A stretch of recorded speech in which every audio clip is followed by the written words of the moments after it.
Praise Lord. കർത്താവിന്റെ അതിപരിശുദ്ധമായ നാമം ഈ സന്ധ്യാവേളയെങ്കിൽ വാഴ്ത്തപ്പെടുമാറാകട്ടെ. നമുക്ക് പിന്നെയും ഒരുമിച്ച് ചേർന്ന് വചനദീപ്തി സാക്ഷി കൂടാരത്തിലേക്ക് കടന്നു വരുവാനും കർത്താവിന്റെ നാമത്തെ ഉയർത്തുവാനും കർത്താവ് നമുക്ക് നൽകി തന്ന സാവകാശത്തിനായിട്ട് ഞാൻ കർത്താവിന് സ്തോത്രം ചെയ്യുന്നു. ഇന്ന് ഈ സന്ധ്യാവേളയെങ്കിൽ നമ്മോടൊത്ത് കർത്താവിന്റെ ദാസി സൗമി ബെനഡിക്റ്റ് തന്റെ അനുഭവ സാക്ഷ്യം പങ്കുവെക്കുവാനായിട്ട് കടന്നു വന്നിട്ടുണ്ട്. കർത്തദാസി ഓർത്ത് ഞാൻ സ്തോത്രം ചെയ്യുന്നു. ഞങ്ങളുടെ ക്ഷണം സ്വീകരിച്ച് കർത്താവിന്റെ ദാസി ഞങ്ങളുടെ നടുവിലേക്ക് വന്നതിനായിട്ട് ഞങ്ങൾ വളരെ സന്തോഷമുള്ളവരാണ്. കർത്താവിന്റെ ദാസി ഓർത്ത് സ്തോത്രം ചെയ്യുന്നു.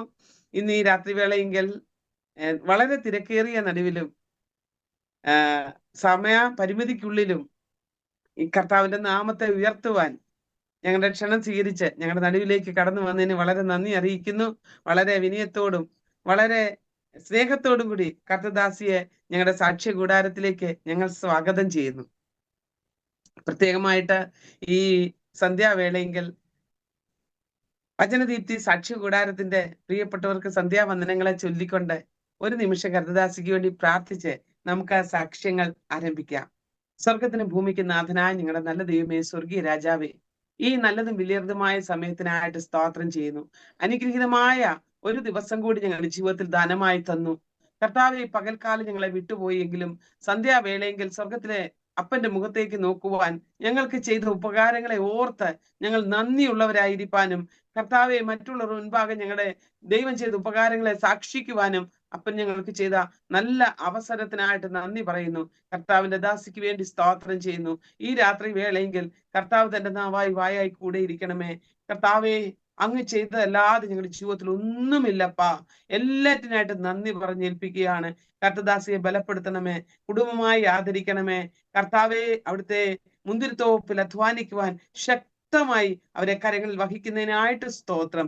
തുടർന്നും കർത്താവെ, തന്റെ ജീവിതത്തിൽ അങ്ങ് ചെയ്ത ഉപകാരങ്ങളെ വർണ്ണിക്കുവാൻ ബലത്തോടെ കർത്താവ് ഉപയോഗിക്കേണ്ടതിനായിട്ട് പ്രാർത്ഥിക്കുക. ഈ സമയക്കാലം ഞങ്ങളുടെ ദാസിയെ സമർപ്പിക്കുന്നു. പ്രാർത്ഥന കേട്ടതിനായിട്ട് സ്തോത്രം. യേശു ക്രിസ്തുവിൻ വിലയേറിയ നാമത്തിൽ ചോദിക്കുന്ന പ്രാർത്ഥന ദയമൂലം കേൾക്കണം, സ്വർഗീയ നല്ല പിതാവേ. ആമേൻ, ആമേൻ, ആമേൻ, ആമേൻ. വചനദീപ്തിയുടെ പ്രിയ പ്രേക്ഷകരോടായിട്ട് ഞാൻ ഒരു കാര്യം പറയട്ടെ. നമ്മുടെ വചനദീപ്തി സാക്ഷി കൂടാരത്തിൽ കടന്നു വന്ന് പ്രാർത്ഥിക്കുന്ന പ്രിയപ്പെട്ടവരെയൊക്കെ നിങ്ങൾ ഓർത്ത് പ്രാർത്ഥിക്കണം. കാരണം പലരും സുവിശേഷ വയലുകളിൽ അധ്വാനിക്കുന്നവരാണ്, കർത്താവിന്റെ നാമത്തെ ഉയർത്തുന്നവരാണ്, പലവിധമാകുന്ന അനുഭവങ്ങളിലൂടെ കടന്നു പോകുന്നവരാണ്. നമ്മുടെ പ്രാർത്ഥനയാണ് അവരുടെ പിൻബലം. ആകയാൽ നിങ്ങൾ അവരെ ഓർത്ത് പ്രാർത്ഥിക്കണം. മാത്രമല്ല, ഓരോ സാക്ഷ്യങ്ങളും നിങ്ങളുടെ ജീവിതത്തിന് അനുഗ്രഹമായി മാറുന്നു എന്ന് പലരും കമന്റ്സുകളിലൂടെയും എന്നെ പേഴ്സണലായി വിളിച്ചും ഒക്കെ അറിയിക്കുന്നുണ്ട്. അനേകര് എന്നെ വിളിച്ച് അവർക്ക് സാക്ഷ്യങ്ങൾ അനുഗ്രഹമായി എന്ന് പറയാറുണ്ട്. അതുകൊണ്ട് ഈ രാത്രി വേളയെങ്കിൽ ഞാൻ നിങ്ങളോട് ഒരു കാര്യം കൂടി ഓർമ്മിപ്പിക്കട്ടെ. ഈ സാക്ഷ്യവും നിങ്ങൾക്ക് അനുഗ്രഹമായി എങ്കിൽ നിങ്ങളുടെ പ്രിയപ്പെട്ടവർക്കൊക്കെ ഷെയർ ചെയ്ത് കൊടുക്കണം. തുടക്കം തൊട്ട് ഒടുക്കം വരെയും സ്കിപ്പ് ചെയ്യാതെ കാണുകയും ദൈവനാമത്തിന്റെ മഹത്വത്തിന് വേണ്ടി അനേകരിലേക്ക് ഇത് ഷെയർ ചെയ്ത് കൊടുക്കുകയും ചെയ്യണമെന്ന് ദൈവനാമത്തിൽ ഞാൻ അപേക്ഷിക്കുന്നു. അപ്പൊ കർത്താവിന്റെ ദാസിക്ക് തന്റെ ബാല്യകാലത്തിലെ നല്ല സ്മരണകളും അതുപോലെ തന്നെ ജീവിതത്തിൽ ദൈവം ചെയ്ത വിടുതലുകളെ കുറിച്ചും ഒക്കെ നമ്മുടെ പ്രേക്ഷകരോട് പറയുവാൻ കാണുമല്ലോ. അവയൊക്കെയും ഈ സന്ധ്യാവേളയെങ്കിൽ പ്രസ്താവിപ്പാൻ, കർത്താവിന്റെ നാമത്തെ മഹത്വീകരിപ്പാൻ അവസരമുണ്ട്. കർത്താവിന്റെ ദാസി തന്റെ സാക്ഷ്യത്തെ തുടർന്നാട്ടെ. ക്രിസ്തുവിന്റെ നാമത്തിൽ ഈ വചനദീപ്തി സാക്ഷ്യകൂടാന യൂട്യൂബ് ചാനലിലൂടെ എന്നെ ശ്രദ്ധിക്കുന്ന എല്ലാവർക്കും ഗുജറാത്തിൽ നിന്നുള്ള എന്റെ സ്നേഹവന്ദനം. ഈ ചാനൽ അനേകർക്ക് ഒരു വിടുതലും ആശ്വാസവും ആത്മീയ വളർച്ചയ്ക്ക് ഹേതുവായി തീർന്ന സിസ്റ്റർ വിനായും ഇതിന്റെ പിന്നാമ്പുറങ്ങളിൽ പ്രവർത്തിക്കുന്ന എല്ലാവരെയും എന്റെ സ്നേഹവന്ദനം ഒരിക്കൽ കൂടെ ഞാൻ അറിയിക്കുന്നു. ഇതിനോടകം ഇതിൽ സംപ്രേഷണം ചെയ്യപ്പെട്ട സാക്ഷ്യങ്ങളൊക്കെയും അനേകരുടെ ജീവിതത്തിലെ വിടുതലും ആശ്വാസവും ആത്മീയ വളർച്ചയ്ക്കും കാരണമായിരുന്നു എന്ന് ഞാൻ വിശ്വസിക്കുന്നു. അതുപോലെ തന്നെ ആമേൻ, ഇപ്പോൾ എന്നിലൂടെ കേൾക്കുവാൻ പോകുന്നതായ എന്റെ അനുഭവങ്ങളും അനേകർക്ക് വിടുതലായി തീരുമെന്ന് ഞാൻ കർത്താവിൽ വിശ്വസിക്കുന്നു. എന്റെ പേര് സൗമി ബെനഡിക്റ്റ് എന്നാണ്. ഞാൻ ജനിച്ചതും വളർന്നതും ഒക്കെ ഒരു മാർത്തോമ കുടുംബത്തിലാണ്. എന്റെ പിതാവിന്റെ അപ്പൻ ഒരു തികഞ്ഞ ആത്മീയ ഭക്തനായിരുന്നു.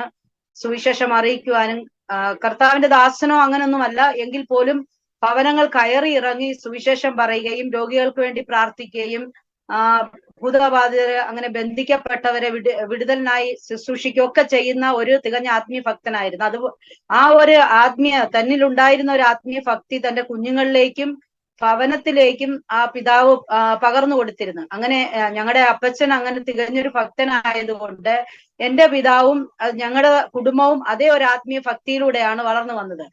ആയതിനാൽ തന്നെ ഞങ്ങളെ നല്ല രീതിയിൽ വചനം പഠിപ്പിക്കുകയും സൺഡേ സ്കൂളുകൾ അറ്റൻഡ് ചെയ്യുകയും എല്ലാ ആരാധനകളും കോട്ടേജ് മീറ്റിങ്ങുകളും ഒക്കെ അറ്റൻഡ് ചെയ്ത് സന്ധ്യാപ്രാർത്ഥന അങ്ങനെ എല്ലാം ഞങ്ങളുടെ ഭവനത്തിലുണ്ട്. ആത്മീയമായ നല്ല ഒരു കാഴ്ചപ്പാടിലൂടെയാണ് ഞങ്ങളെ വളർത്തിയത്. ഞങ്ങളുടെ കുടുംബത്തിലും ആ ഒരു അനുഭവത്തിലാണ്. മാർത്തോമ കുടുംബം എന്ന് പറഞ്ഞാലും ഒരു ആത്മീയ അന്തരീക്ഷം നിലനിൽക്കുന്ന ഒരു സാഹചര്യമാണ്. കാരണം രാവിലെ എഴുന്നേറ്റാലും വൈകിട്ടായാലും പ്രാർത്ഥിക്കുക, പ്രാർത്ഥിച്ചതിന് ശേഷം മാത്രം കാര്യങ്ങൾ ചെയ്യുക, അങ്ങനെയൊക്കെയുള്ള ഒരു നല്ല ഒരു ആത്മീയ കാഴ്ചപ്പാടുണ്ടായിരുന്നു. എങ്കിൽ തന്നെയും ആ ചെറിയ പ്രായത്തിൽ എന്നെ ഈ പെന്തക്കോസ്ത് ആരാധന, വേർപെട്ട ആരാധിക്കുന്നവരുടെ കൂട്ടത്തെ കണ്ടപ്പോൾ ഞാൻ അതിലേക്ക് ആകർഷിതയായി. അങ്ങനെ ഞാൻ എന്റെ ഭവനത്തിൽ കടന്നു വന്നിട്ട് ഞാൻ മാതാവിനോട് പറഞ്ഞു, മമ്മി എനിക്ക് വളരെ ഇഷ്ടപ്പെട്ടു പെന്തക്കോസ്ത് ആരാധന, എന്തൊരു ആത്മീയ അന്തരീക്ഷം അവിടെ, എന്തൊരു നല്ല ഒരു സന്തോഷം എനിക്ക് അവിടുന്ന് അനുഭവിക്കുവാനായിട്ട് ഇടയാകുന്നെന്ന് പറഞ്ഞു. അപ്പൊ എന്റെ മാതാവ് പറഞ്ഞു, മോളെ അത് ശരിയല്ല, നമ്മൾ നല്ല ഒരു മാർത്തോമ കുടുംബത്തിലാ, നമ്മള് യേശുവിനെ തന്നെയാ വിളിക്കുന്നത്, എന്തുകൊണ്ട് നമ്മൾ അതിലേക്ക് പോകണമെന്ന് നീ ചിന്തിക്കുന്നത്? അത് തന്നെയല്ലേ നമ്മളും ചെയ്യുന്നത്, നമ്മുടെ വീട്ടിലും ഇതേ പ്രാർത്ഥനയും കാര്യങ്ങളും ഒക്കെ ഉണ്ടല്ലോ, പിന്നെ എന്തിനു വേണ്ടിയിട്ടാണ് നീ അങ്ങനെ ചിന്തിക്കുന്നത്? അങ്ങനെ ഒന്നും നീ ചിന്തിക്കേണ്ട, ആ ചിന്തയെ കളഞ്ഞേക്കാൻ പറഞ്ഞു. അങ്ങനെ ചെറിയ പ്രായത്തിൽ എന്നിൽ ഉണ്ടായിരുന്ന ആ ഒരു ചിന്ത തന്നെ ആ മുളയിലെ നുള്ളിക്കളഞ്ഞെന്ന് പറയുന്നത് പോലെ എന്റെ മാതാവ് അതിനെ അങ്ങ് നിരുത്സാഹപ്പെടുത്തി. എന്നാൽ കുറച്ചു കാലങ്ങൾക്ക് ശേഷം എനിക്കത് മനസ്സിലായി, അത് എന്നെയും എന്റെ കുടുംബത്തെയും ദൈവം വിളിച്ച് മുന്നമേ തന്നെ കണ്ടിരുന്നതാണെന്ന് എനിക്കത് പിന്നീട് മനസ്സിലാകുവാനിടയായി. ഞാൻ ആ സമയത്ത് ഞാൻ അതിലേക്ക് ആകർഷിച്ചെങ്കിലും എന്നെ മാതാവ് അതിനെ നിരുത്സാഹപ്പെടുത്തിയെങ്കിലും പിന്നീട് കുറച്ചു കാലങ്ങൾക്ക് ശേഷം ഞങ്ങള് 3 സഹോദരങ്ങളായിരുന്നു. എന്റെ 2 സഹോദരനും ഞാൻ ഒരു പെണ്ണായിട്ട് ഞാൻ ഒരാളെ ഉള്ളു. എന്നാൽ എന്റെ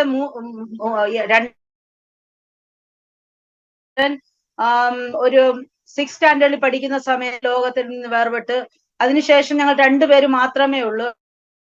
മൂത്ത സഹോദരൻ പഠനത്തിന് ശേഷം ഡിഗ്രി ഒക്കെ കഴിഞ്ഞ് നിൽക്കുന്ന സമയത്ത് ഒരു ജെറി മലേറിയ പുള്ളിക്ക് ഉണ്ടായി. ഞങ്ങൾ താമസിച്ചിരുന്ന ഏരിയയിൽ കുറെ പേർക്ക് ആ ഒരു മലേറിയ എന്ന രോഗം ബാധിച്ച് സെറിബ്രത്തിൽ ബാധിക്കുന്ന മലേറിയയാണ്. എന്നാൽ ആ ഒരു മലേറിയ കാരണം കൂട്ടത്തിൽ പലർക്കും വന്നു. എന്റെ സഹോദരൻ വല്ലാത്ത ഒരു മരണത്തോട് മല്ലടിക്കുന്ന ഒരു സാഹചര്യത്തിലേക്ക് കടന്നു വന്നു. ജെറി മലേറിയ ആണെന്ന് ഡോക്ടറിന് കണ്ടുപിടിക്കുവാൻ കഴിഞ്ഞില്ല. ആയതിനാല് വളരെ കണ്ടീഷൻ അങ്ങ് വളരെ മോശമായി, പറയുന്നത് എന്താണ് പ്രവർത്തിക്കുന്നത് എന്താ ഒന്നും അറിയത്തില്ല, വെറും അങ്ങ് വല്ലാത്തൊരു മെന്റലായിട്ടുള്ള ഒരു ലക്ഷണങ്ങൾ കാണിക്കുകയും അങ്ങനെ സീരിയസ് ആയി പല മരുന്നുകൾ മാറി മാറി കൊടുത്തിട്ടും ഒരു സൗഖ്യമില്ലാത്ത അനുഭവത്തിൽ ആ സാഹചര്യത്തില് കർത്താവിൽ വേർപെട്ട് ആരാധിക്കുന്ന ഒരു കൂട്ടം മാവേലിക്കര സൈഡിലായിട്ട് കല്ലുമല സൈഡിലായിട്ട് ആരാധിക്കുന്ന ഒരു കൂട്ടത്തിന്റെ അടുത്തേക്ക് എന്റെ മാതാവും പിതാവും കൂടെ സഹോദരനെ കൊണ്ടുപോകുവാനും പിതാവിന്റെ സഹോദരി എന്റെ ആന്റി അവര് 3-4 പേര് ഒരുമിച്ച് ഈ സഹോദരനെ അവര് പറഞ്ഞു, നമുക്ക് ഇന്നടുത്ത് കല്ലുമല അച്ചാന്റെ അടുത്ത് കൊണ്ടുപോയാൽ അവിടെ പ്രാർത്ഥന ഉപവാസം നടന്നുകൊണ്ടിരിക്കുകയാണ്, നിശ്ചയമായിട്ടും ഒരു വിടുതൽ കിട്ടും, നമുക്ക് അവിടെ പോകാമെന്ന് പറഞ്ഞു. അങ്ങനെ ആ സമയത്ത് ഒരു മകൻ മരണപ്പെട്ട് അതിനുശേഷം കുറച്ചു നാളുകൾക്ക് ശേഷം പിന്നെ ഉള്ളത് ഞങ്ങൾ 2 മക്കളാണ്. അപ്പൊ മൂത്ത മോന് ഈ അസുഖം വന്നപ്പോൾ എവിടെ പോയാലും എങ്ങനെ രക്ഷപ്പെടും, എങ്ങനെ സൗഖ്യം പ്രാപിക്കും, എങ്ങനെങ്കിലും മോനെ തിരിച്ചു കിട്ടണം, അങ്ങനെ ഒരു ചിന്തയായതുകൊണ്ട് മാതാവും പിതാവും എല്ലാം എഗ്രി ആയി അതിനോട്. ശരി നമുക്ക് കൊണ്ടുപോകാമെന്ന് പറഞ്ഞ് അവിടേക്ക് ഉപവാസ പ്രാർത്ഥന നടന്നുകൊണ്ടിരിക്കുന്നിടത്തേക്ക് കൊണ്ടുപോകുവാനും ഒരാഴ്ചത്തെ ഉപവാസ പ്രാർത്ഥന നടന്നുകൊണ്ടിരിക്കുകയാണ്. അവിടെ 2 ദിവസം കഴിഞ്ഞാണ് ഇവർ കടന്നു ചെല്ലുന്നത്. 3 ദിവസവും അവിടെ തന്നെ താമസിക്കുക, ദിവസങ്ങളിൽ പ്രാർത്ഥിക്കുക ഒക്കെ ചെയ്ത് ആ പ്രാർത്ഥനയ്ക്ക് ശേഷം എന്റെ സഹോദരന് പൂർണ്ണമായി വിടുതൽ ഉണ്ടായില്ല, എങ്കിലും സൗഖ്യം ഉണ്ടാകുവാനായിട്ട് ഇടയായി. എന്നാൽ സൗഖ്യം ഉണ്ടായതിനു ശേഷം വീണ്ടും പനിയുടെ അസ്വസ്ഥത കാണിച്ച് ഹോസ്പിറ്റലിൽ കൊണ്ടുപോയപ്പോഴാണ് ഞങ്ങൾ അറിയുന്നത് ഇത് ജെറി മലേറിയ. ഡോക്ടർമാർ പറഞ്ഞു ഈ വ്യക്തി എങ്ങനെ രക്ഷപ്പെട്ടു, കാരണം ഈ അസുഖം കടന്നു വരുന്നവർ രക്ഷപ്പെടാൻ ഒരു സാധ്യതയും ഇല്ല. എന്നാൽ ഇത്രയും ദിവസമായിട്ടും ഇതിന് വേണ്ട ട്രീറ്റ്മെന്റ് പോലും ായിട്ടും ഈ വ്യക്തി രക്ഷപ്പെട്ടത് എങ്ങനെയെന്ന് അതിശയത്തോടുകൂടി ചോദിക്കുവാനിടയായി. കാരണം എന്റെ കർത്താവ് വിശ്വസ്തനായിരുന്നു. മുന്നമേ തന്നെ ദൈവം ഞങ്ങളെ കണ്ടിരുന്നത് കൊണ്ട് എന്റെ സഹോദരനെ ദൈവം തൊട്ടതാണെന്ന് എനിക്കിത് പറയുവാനിടയായി. കാരണം സഹോദരനെ ദൈവം തൊട്ടില്ലായിരുന്നെങ്കിൽ, അങ്ങനെ ഒരു അനുഭവത്തിലൂടെ കൊണ്ടുപോയില്ലായിരുന്നെങ്കിൽ ഇന്ന് ഞാൻ നിങ്ങളുടെ മുമ്പിൽ ഇരുന്ന് ഇപ്രകാരം ഈ സാക്ഷ്യം പറയുവാൻ എനിക്ക് അവസരം ഉണ്ടാകത്തില്ലായിരുന്നു. കാരണം ദൈവം സഹോദരനെ അങ്ങനെ വിടുവിക്കുകയും അതിലൂടെ ദൈവസന്നിധി മാതാവും പിതാവും ദൈവസന്നിധി കടന്നു വരുവാൻ ഇടയായി. മാതാവ് ദൈവത്തോട് ദൈവസന്നിധി വന്ന ആദ്യം സഹോദരൻ അങ്ങനെ ഞങ്ങൾ പൂർണ്ണമായിട്ട് സൗഖ്യമൊക്കെ കിട്ടിയെങ്കിലും വിശ്വാസത്തിലേക്ക് അങ്ങനെ ഈ മാർത്തോമ വിശ്വാസം വിട്ടുപോകാന് ഒരു വലിയ തടസ്സം പോലായിരുന്നെങ്കിലും പിന്നീട് മാതാവും പിതാവും കുറച്ച് നാളുകൾ ഇങ്ങനെ ആരാധന മീറ്റിങ്ങുകളൊക്കെ പങ്കെടുത്തു, കൂട്ടായ്മകൾക്കൊക്കെ പോയി. അങ്ങനെ കുറച്ച് നാളുകൾക്ക് ശേഷം എന്റെ സഹോദരനെ ദൈവം കർത്താവിന്റെ വേലയ്ക്കായിട്ട് വിളിച്ച് വേർതിരിച്ചു. ദൈവശബ്ദം കേൾക്കുവാനും കർത്താവിന്റെ വേലയ്ക്കുള്ളതാണെന്ന് പറഞ്ഞത് മുഖാന്തരം എന്റെ കർത്താവിന്റെ വേലയ്ക്കായിട്ട് സമർപ്പിച്ച് ഒരു ഉദയപൂരിലുള്ള രാജസ്ഥാൻ ഉദയപൂർ എന്ന് പറഞ്ഞ സ്ഥലത്തുള്ള ബൈബിൾ കോളേജിലേക്ക് കടന്നു പോകാനിടയായി.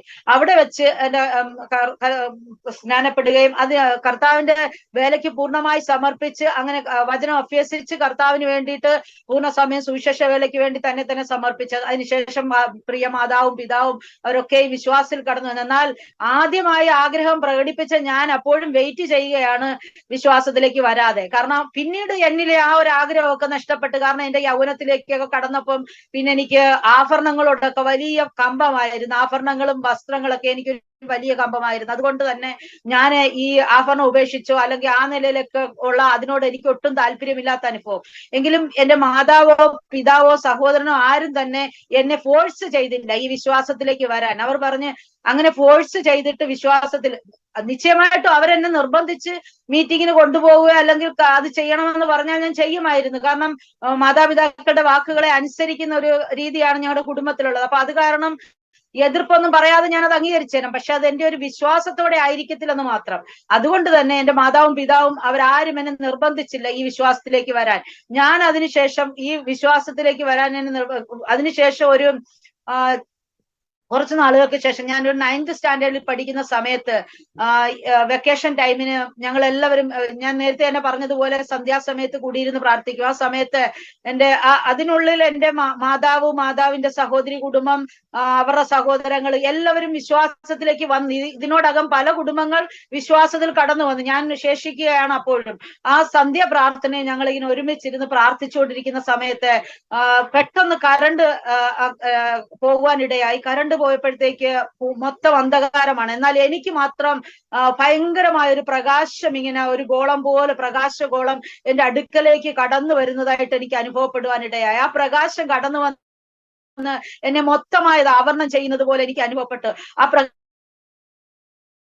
മാത്രമല്ല, ഞാൻ ആ പ്രകാശം കണ്ടിങ്ങനെ മൊത്തം ആവരണം ചെയ്തപ്പോൾ ഞാൻ കണ്ണു തുറന്ന് നോക്കുമ്പോഴും മുറി മൊത്തം പ്രകാശമാണ്. കാരണം കറണ്ട് പോയി എങ്കിൽ പോലും കറണ്ട് ഇല്ലായിട്ട് പ്രകാശമില്ലാത്തൊരു അനുഭവമല്ല, മൊത്തത്തിൽ റൂം മൊത്തം പ്രകാശിക്കുന്നതായിട്ട് എനിക്ക് കാണുവാനിടയായി. അപ്പോൾ തന്നെ ഞാൻ ആ പ്രകാശത്തിൽ തന്നെ എന്നോട് ദൈവാത്മാവ് ഇങ്ങനെ സംസാരിക്കുവാനിടയായി. അന്ന് എനിക്കറിയത്തില്ല അത് ദൈവാത്മാവ് സംസാരിക്കുന്ന, കാരണം ശബ്ദം കേട്ടു. ഞാനിങ്ങനെ ഒരു ശബ്ദം, മുഴങ്ങുന്ന ഒരു ശബ്ദം കേൾക്കുവാനിടയായി. എന്നോട് ഇങ്ങനെ ദൈവത്തിന്റെ ആത്മാവ് സംസാരിക്കാനിടയായി. കാരണം ദൈവസന്നിധി എന്നെ വ്യക്തമായിട്ട് ഇങ്ങനെ എന്റെ കാതുകളിൽ മുഴങ്ങാണ് ശബ്ദം. വ്യർത്ഥവും പിതൃപാരമ്പര്യമായുള്ള നിങ്ങളുടെ നടപ്പിൽ നിന്ന് നിങ്ങളെ വീണ്ടെടുത്തിരിക്കുന്നത് പൊന്ന് വെള്ളി മുതലായ അഴിഞ്ഞു പോകുന്ന വസ്തുക്കളെ കൊണ്ടല്ല, ക്രിസ്തു എന്ന നിർദോഷവും നിഷ്കളങ്കവുമായ കുഞ്ഞാടിന്റെ രക്തം കൊണ്ടത്രേ എന്നീ വാക്യം. എനിക്ക് അത് വാക്യമാണെന്നൊന്നും അത്രേ വലിയ വാക്യമൊന്നും പഠിക്കാറില്ല, വചനം പഠിക്കുമെങ്കിലും അത് വാക്യമാണെന്ന് എനിക്ക് അറിയില്ല, അത് എവിടെയാണെന്നും അറിയില്ല. എന്നാൽ അതെന്റെ കാതുകളിൽ ഇങ്ങനെ മുഴങ്ങുന്നതായിട്ട് കേൾക്കുകയും ആ സമയത്ത് തന്നെ ഞാനൊരു ദർശനം ഇങ്ങനെ കാണുവാനിടയായി. ഒരു രൂപം, ആ രൂപത്തിലെ മൊത്തത്തിൽ ഇങ്ങനെ ആഭരണങ്ങൾ ഉപയോഗിച്ചിരിക്കുന്ന ഒരു വ്യക്തി. എന്നാൽ കുറച്ച് സമയത്തിന് ശേഷം ആ വ്യക്തിയുടെ ഒരു ഭാഗം ആഭരണങ്ങൾ ഉപേക്ഷിച്ചതും ഒരു ഭാഗം മൊത്തം ആഭരണം ഇട്ടിരിക്കുന്നതുമായിട്ടുള്ള ഒരു രൂപം ഞാൻ കാണുവാനിടയായി. എന്നാൽ ഇങ്ങനെ എന്നോട് ഞാനിങ്ങനെ ചോദിക്കുക, ഇതെന്താ ഇങ്ങനെ കാണുന്നത്? ഈ രൂപത്തിൽ എന്താ ഇങ്ങനെ ഒരു സൈഡ് ആഭരണം ഇല്ലാത്തത്, ഒരു സൈഡ് ആഭരണം ഉള്ളത്? പെട്ടെന്ന് ആഭരണം ഇട്ട ഭാഗമൊക്കെയും ഇങ്ങനെ കരുവാളിച്ച് കറുത്ത് കരിക്കട്ട പോലെ ഇരിക്കുന്ന ഒരു രംഗം എന്നെ കാണിച്ചു. എന്നിട്ട് ദൈവത്തിന്റെ ആത്മാവിനോട് സംസാരിച്ചപ്പോൾ എന്നോട് ഇങ്ങനെ സംസാരിക്കുവാനിടയായി, നീ ഇത് ഉപേക്ഷിച്ച് എന്നിലേക്ക് നീ കടന്നു വന്നില്ലെങ്കിൽ ഇതേ ഒരു അനുഭവം നിന്റെ ജീവിതത്തില് ഉണ്ടായിത്തീരുമെന്ന് പറയുവാനിടയായി. അത് കേട്ടതും ഞാൻ എന്നെ ദൈവസന്നിധിയിൽ അങ്ങ് എന്നെ തന്നെ സമർപ്പിപ്പാനിടയായി. കർത്താവ്, ഞാനിതാ എന്നെ തന്നെ സമർപ്പിക്കുന്നു. ഈ ആഭരണമോ വെള്ളി പൊന്നോ അഴിഞ്ഞു പോകുന്നതായ ഈ വസ്തുക്കളൊന്നുമല്ല ദൈവസന്നിധിയിൽ എന്നെ വീണ്ടെടുത്തിരിക്കുന്നത് എന്ന് എനിക്ക് മനസ്സിലായി. അപ്പോൾ തന്നെ ഞാൻ ദൈവസന്നിധിയിൽ സമർപ്പിച്ചു. അത് ഞാൻ സമർപ്പിച്ചു കഴിഞ്ഞതും പെട്ടെന്ന് കരണ്ട് വന്നു കഴിഞ്ഞപ്പോൾ കൂട്ടത്തിലിരുന്ന് പ്രാർത്ഥിച്ച ഒരു ഞങ്ങളുടെ ഒരു അങ്കിളാണ്. പുള്ളി എന്നോട് ചോദിച്ചു, മോളെ നീ എന്തോ ദർശനം കണ്ടല്ലോ, നിന്നിലേക്ക് ഒരു പ്രകാശം വരുന്നത് ഞാൻ കണ്ടെന്ന് പറഞ്ഞു. അപ്പൊ ഞാൻ പറഞ്ഞു, അതെ അങ്കിളെ, ഞാൻ ഇന്നതുപോലെ ദർശനം കണ്ടു, അതുകൊണ്ട് ഞാൻ ഇതാ ദൈവസന്നിധിയിൽ എന്നെ തന്നെ സമർപ്പിക്കുക എന്ന് പറഞ്ഞ് ആഭരണമൊക്കെയും ഊരി മാറ്റി ദൈവസന്നിധിയിൽ ഏൽപ്പിച്ചു കൊടുത്ത്. ആ സമയത്ത് മാതാവ് എന്നോട് പിന്നെയും പറയുകയാണ്, മോളെ നീ വ്യക്തമായി ആലോചിച്ച് ദൈവം നിനക്ക് തന്ന ദർശനത്തിൽ ഉറപ്പും നിശ്ചയവും പ്രാപിച്ചിട്ട് മാത്രമേ ഇത് ഉപേക്ഷിക്കാവുള്ളൂ. ഒരിക്കൽ നീ ഇത് ഉപേക്ഷിച്ചാൽ പിന്നീട് നീ ഇത് തിരിച്ചെടുക്കാൻ പാടില്ല. ആ സമയത്ത് ഞാൻ മാതാവിനോട് പറഞ്ഞില്ല മമ്മി, ഒരിക്കലും ഇനി ഞാൻ ഇത് തിരിച്ചെടുക്കത്തില്ല. കാരണം ദൈവം എന്നോട് വ്യക്തമായി സംസാരിച്ചതാണ്. എനിക്ക് ദൈവസ്ഥിതി കടന്നു വരുവാൻ തടസ്സമായി നിൽക്കുന്നത് ഈ ഒരു സാധനമാണ്. കാരണം ഇത് പലരും ഉപയോഗിച്ചുകൊണ്ട് വിശ്വാസത്തിലുള്ളവരുണ്ട്. അത് അവരുടെ ഒരു കാഴ്ചപ്പാട്. എന്നാല് ദൈവം എന്നോട് ഇടപെട്ടത് മമ്മി ഇത് ഉപേക്ഷിക്കണം എന്ന് തന്നെയാണ്. അപ്പോൾ എനിക്കിതൊരു തടസ്സം തന്നെ, അതുകൊണ്ട് ഞാനിത് പൂർണ്ണമായിട്ട് ഉപേക്ഷിക്കുകയാണെന്ന് പറഞ്ഞു. അപ്പൊ മമ്മി പറഞ്ഞു, ഓക്കെ, അങ്ങനെയാണ് നിന്റെ തീരുമാനമെങ്കിൽ ദൈവം നിന്നെ അനുഗ്രഹിക്കും. ഞാൻ ഉപേക്ഷിച്ചു. എന്നാൽ ഞങ്ങളുടെ മാവേലിക്കരയാണ് എന്റെ പിതാവിന്റെ സ്ഥലം. ഞങ്ങൾ നങ്ങ്യാറുളങ്ങരയ്ക്ക് അടുത്തുള്ള കവലയിന്ന് കുറച്ച് പടിഞ്ഞാറോട്ട് മാറിയുള്ള ഒരു സ്ഥലത്താണ് ഞങ്ങൾ താമസിക്കുന്നത്. എന്റെ പിതാവും വസ്തു വാങ്ങി വീട് വെച്ച് താമസിക്കുന്നത്. അവിടെ മാർത്തോമക്കാരുണ്ട്, ഒറ്റ പെന്തക്കോസ്തുകാരില്ല, ബാക്കിയെല്ലാം ഹിന്ദുക്കളാ.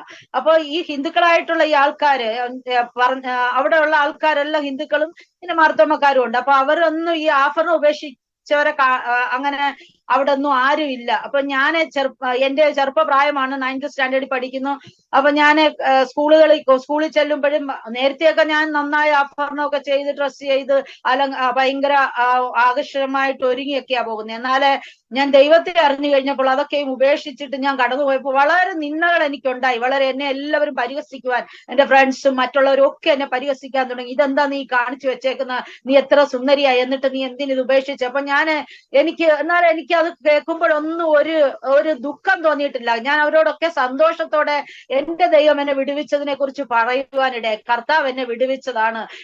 ഇതൊന്നും ഇട്ടുകൊണ്ടല്ലോ നമ്മൾ ജനിച്ചത്, പിന്നെ എന്തിനിത് തരണം? എന്റെ ദൈവം എനിക്ക് നല്ല സൗന്ദര്യം തന്നിട്ടുണ്ട്, പിന്നെ എന്തിനാ ഞാൻ ഇതിടുന്നതെന്നൊക്കെ ചോദിച്ച് പല രീതിയിൽ ഞാൻ അവരോട് സംസാരിക്കുകയും സുവിശേഷത്തെ കുറിച്ച് പറയുകയും യേശുവിനെ കുറിച്ച് പറയുകയൊക്കെ ചെയ്യും. എന്റെ ചെറിയ പ്രായത്തില് ഞാൻ ബാലമന്ദിരത്തിൽ പഠിക്കുന്ന സമയം അന്ന് പോലും ഞാൻ ഇങ്ങനെ എന്റെ സുഹൃത്തുക്കളോട് സുവിശേഷം പറയും. എനിക്ക് യേശുവിനെ കുറിച്ച് പറയുന്നത് അന്ന് സുവിശേഷം എന്താണെന്നൊന്നും അറിയത്തില്ല. എന്നാല് യേശു നല്ലവനാണ്, നിനക്ക് പഠിക്കാൻ കഴിവില്ലെങ്കിൽ നീ യേശുവിനോട് പ്രാർത്ഥിയിരും, നിനക്ക് നല്ല മാർക്ക് കിട്ടും. മാർക്കൊക്കെ കിട്ടിക്കഴിഞ്ഞ് ഞങ്ങളിങ്ങനെ പരീക്ഷയൊക്കെ കഴിഞ്ഞ് വരുമ്പോൾ ഞാൻ ഇങ്ങനെ പറയും. അന്ന് പറഞ്ഞൊന്നും എനിക്ക് പിന്നീട് അത്ര വലിയ ഓർമ്മയില്ല. എന്നാൽ എന്നെ കേട്ടിട്ടുള്ള എന്റെ മുതിർന്ന ആൾക്കാർ പലരും, അയൽവാസികൾ അല്ലെങ്കിൽ വഴിയെ വരുന്നവര്, അവരൊക്കെ പറഞ്ഞിട്ട് ഞാൻ പിന്നീട് അറിയും. അവർ എന്നോട് പറയും, സുവിശേഷയിലേക്കൊക്കെ വന്നതിന് ശേഷം അവരിങ്ങനെ പറയും, പണ്ടേ നിന്നിൽ ആ ഒരു വിത്ത് ഉണ്ടായിരുന്നു. കാരണം നീ ഇങ്ങനെ പണ്ടും യേശുവിനെ കുറിച്ച് കുഞ്ഞുങ്ങളോട് പറഞ്ഞു കൊടുക്കും. പ്രാർത്ഥനയ്ക്കൊക്കെ നിങ്ങളുടെ വീട്ടിൽ വിളിക്കുമല്ലോ,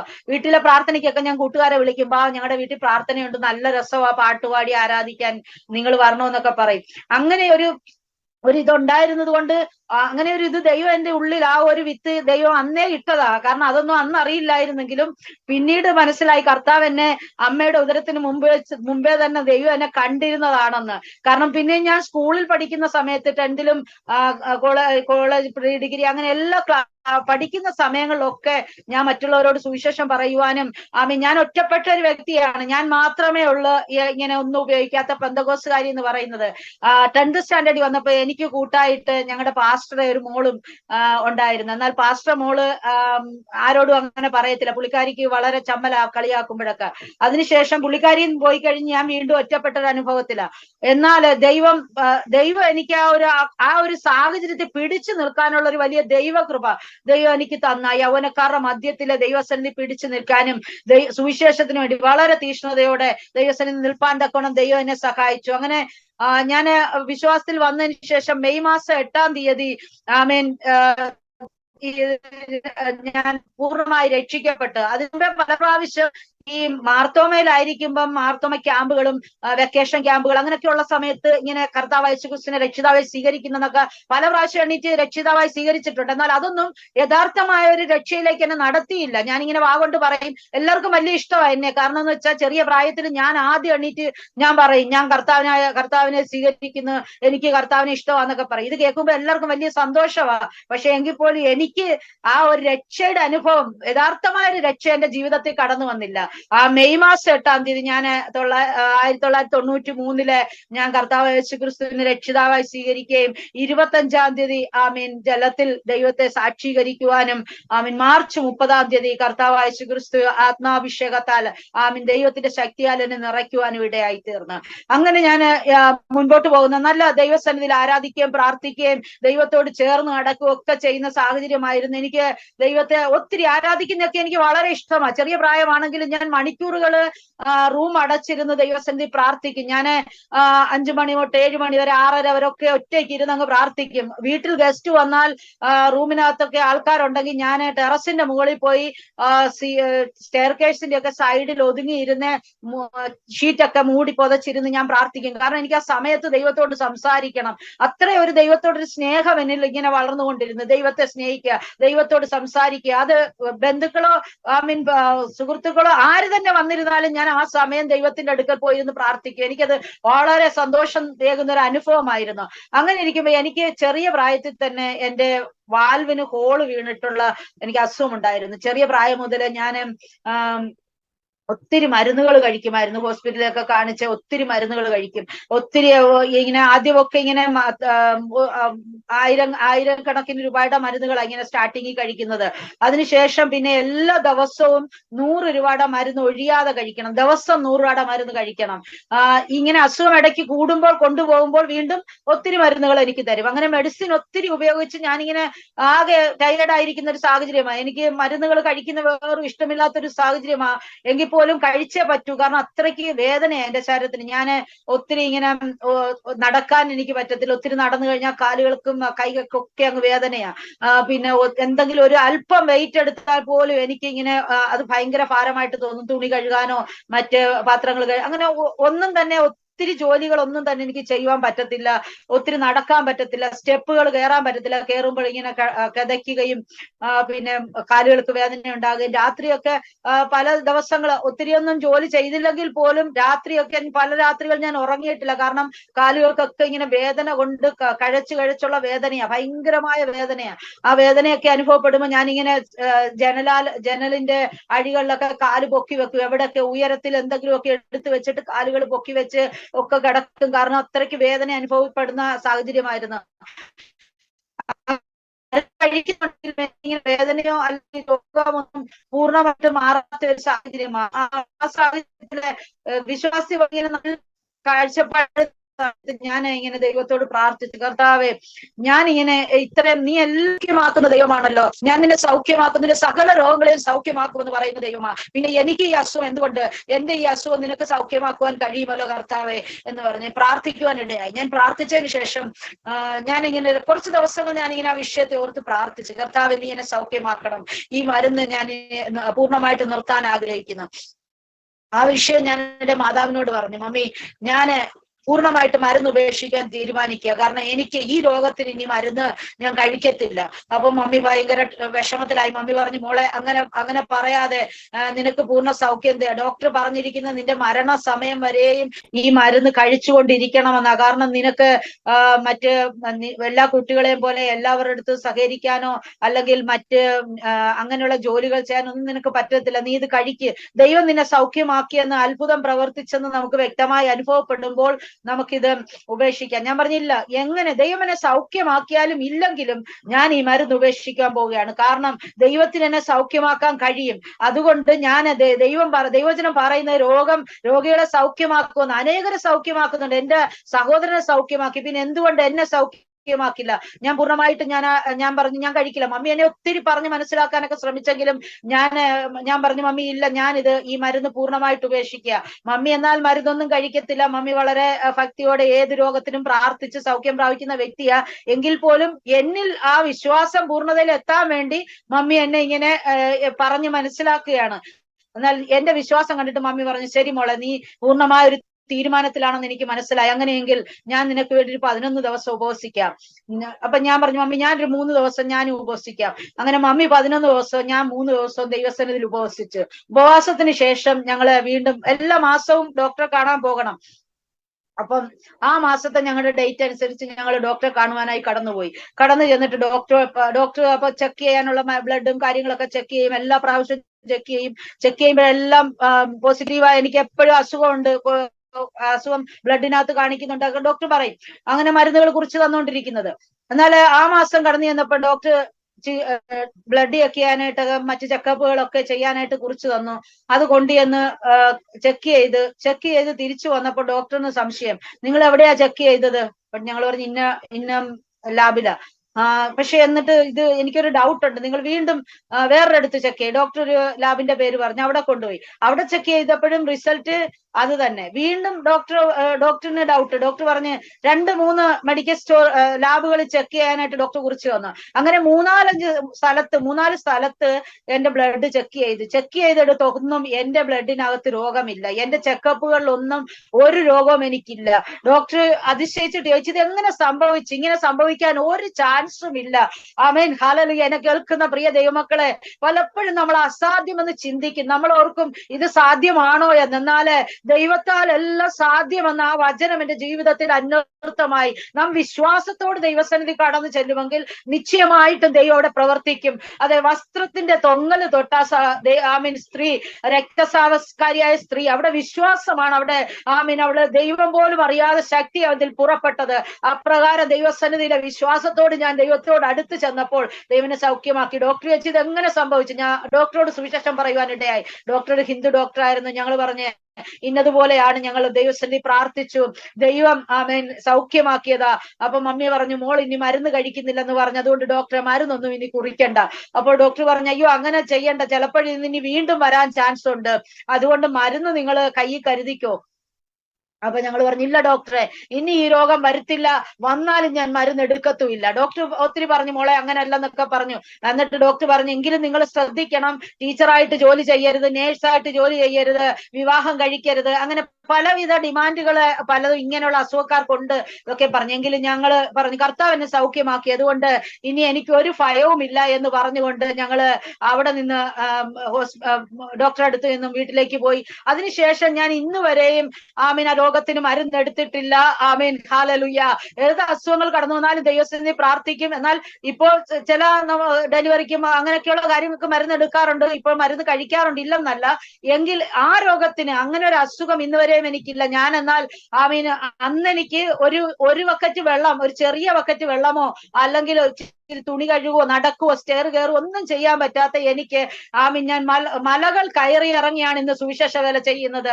ആമീൻ ഒരു മലയിലാണ് ഒരു കുടുംബമെങ്കിൽ മറ്റൊരു കുടുംബം വേറൊരു മലയില, അങ്ങനെയുള്ള വില്ലേജുകളിലാണ് ഇന്ന് ഞാൻ കർത്താവിന്റെ വേല ചെയ്യുന്നത്. ആദിവാസികളുടെ ഇടയില് ആമീൻ തികച്ചും ആമീൻ ഞങ്ങൾ ആദ്യമായി കടന്നു ചെല്ലുമ്പോൾ ആ ഏരിയ ഒക്കെ തികച്ചും മലിനമായിട്ടുള്ള ഏരിയകളാണ്. ആമീൻ പശുക്കളും ആടുകളും കോഴിയും അതിന് വെള്ളം കൊണ്ടും ഒക്കെ വല്ലാത്ത കണ്ടീഷനായിട്ട് കിടക്കുന്ന ഒരു ഏരിയ ആണ്.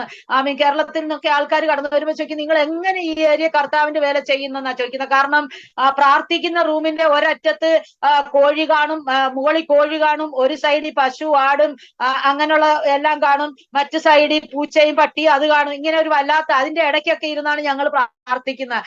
അങ്ങനെയുള്ളൊരു സാഹചര്യത്തിലാണ് എന്നോട് പറഞ്ഞത് നേഴ്സായി ജോലി ചെയ്യരുത്, ആൾക്കാരുടെ ഇടയിൽ മിങ്കിൾ ചെയ്യുമ്പോൾ വളരെ ഹൈജനിക് ആയിട്ടുള്ള എല്ലാം ശ്രദ്ധിക്കണം. എന്നാൽ എന്നെ കർത്താവിനെ സൗഖ്യമാക്കിയത് കൊണ്ട് ഇത്രയും മലിനമായ സ്ഥലങ്ങളിൽ പോലും കർത്താവിന്റെ വേല ചെയ്തിട്ടും എനിക്ക് അങ്ങനെ ഒരു കുഴപ്പം എന്റെ ദൈവം വരുത്തിയിട്ടില്ല. ഹല്ലേലൂയ, ആമേൻ. ദൈവം എന്നെ വളരെ ശക്തമായി ദൈവം ഞങ്ങളെ ഉപയോഗിക്കുന്നു. കാരണം അവിടെ ഇന്ന് ആ ഏരിയ ഒക്കെ നല്ല വൃത്തിയാണ്. കാരണം അവരൊക്കെ ആ ഏരിയ മൊത്തം വിശ്വാസത്തിൽ കടന്നു വന്നത് കൊണ്ട് ആ വില്ലേജ് ഒക്കെ നല്ല നീറ്റ് ആൻഡ് ക്ലീനാ. ഇപ്പോഴവര് പ്രാർത്ഥിക്കുന്നിടത്തൊന്നും അങ്ങനെ ആടുകളും പശുവിനെ ഒന്നും കെട്ടത്തില്ല. എന്നാൽ ആദ്യ സമയങ്ങളിലുള്ള അനുഭവമാണ് ഞാൻ ഈ പറഞ്ഞത്. എന്നാൽ അങ്ങനെ എന്നെ ദൈവം സൗഖ്യമാക്കി. അതിനുശേഷം ചില നാളുകൾക്ക് ശേഷം എന്റെ വിവാഹ ആലോചന കടന്നു വരുന്നതിന് മുന്നമേ ദൈവം എന്നോട് ആലോചന അറിയിച്ചു. ദൈവം എനിക്ക് വ്യക്തമായ ദർശനം തന്നു വിവാഹത്തെ കുറിച്ച്.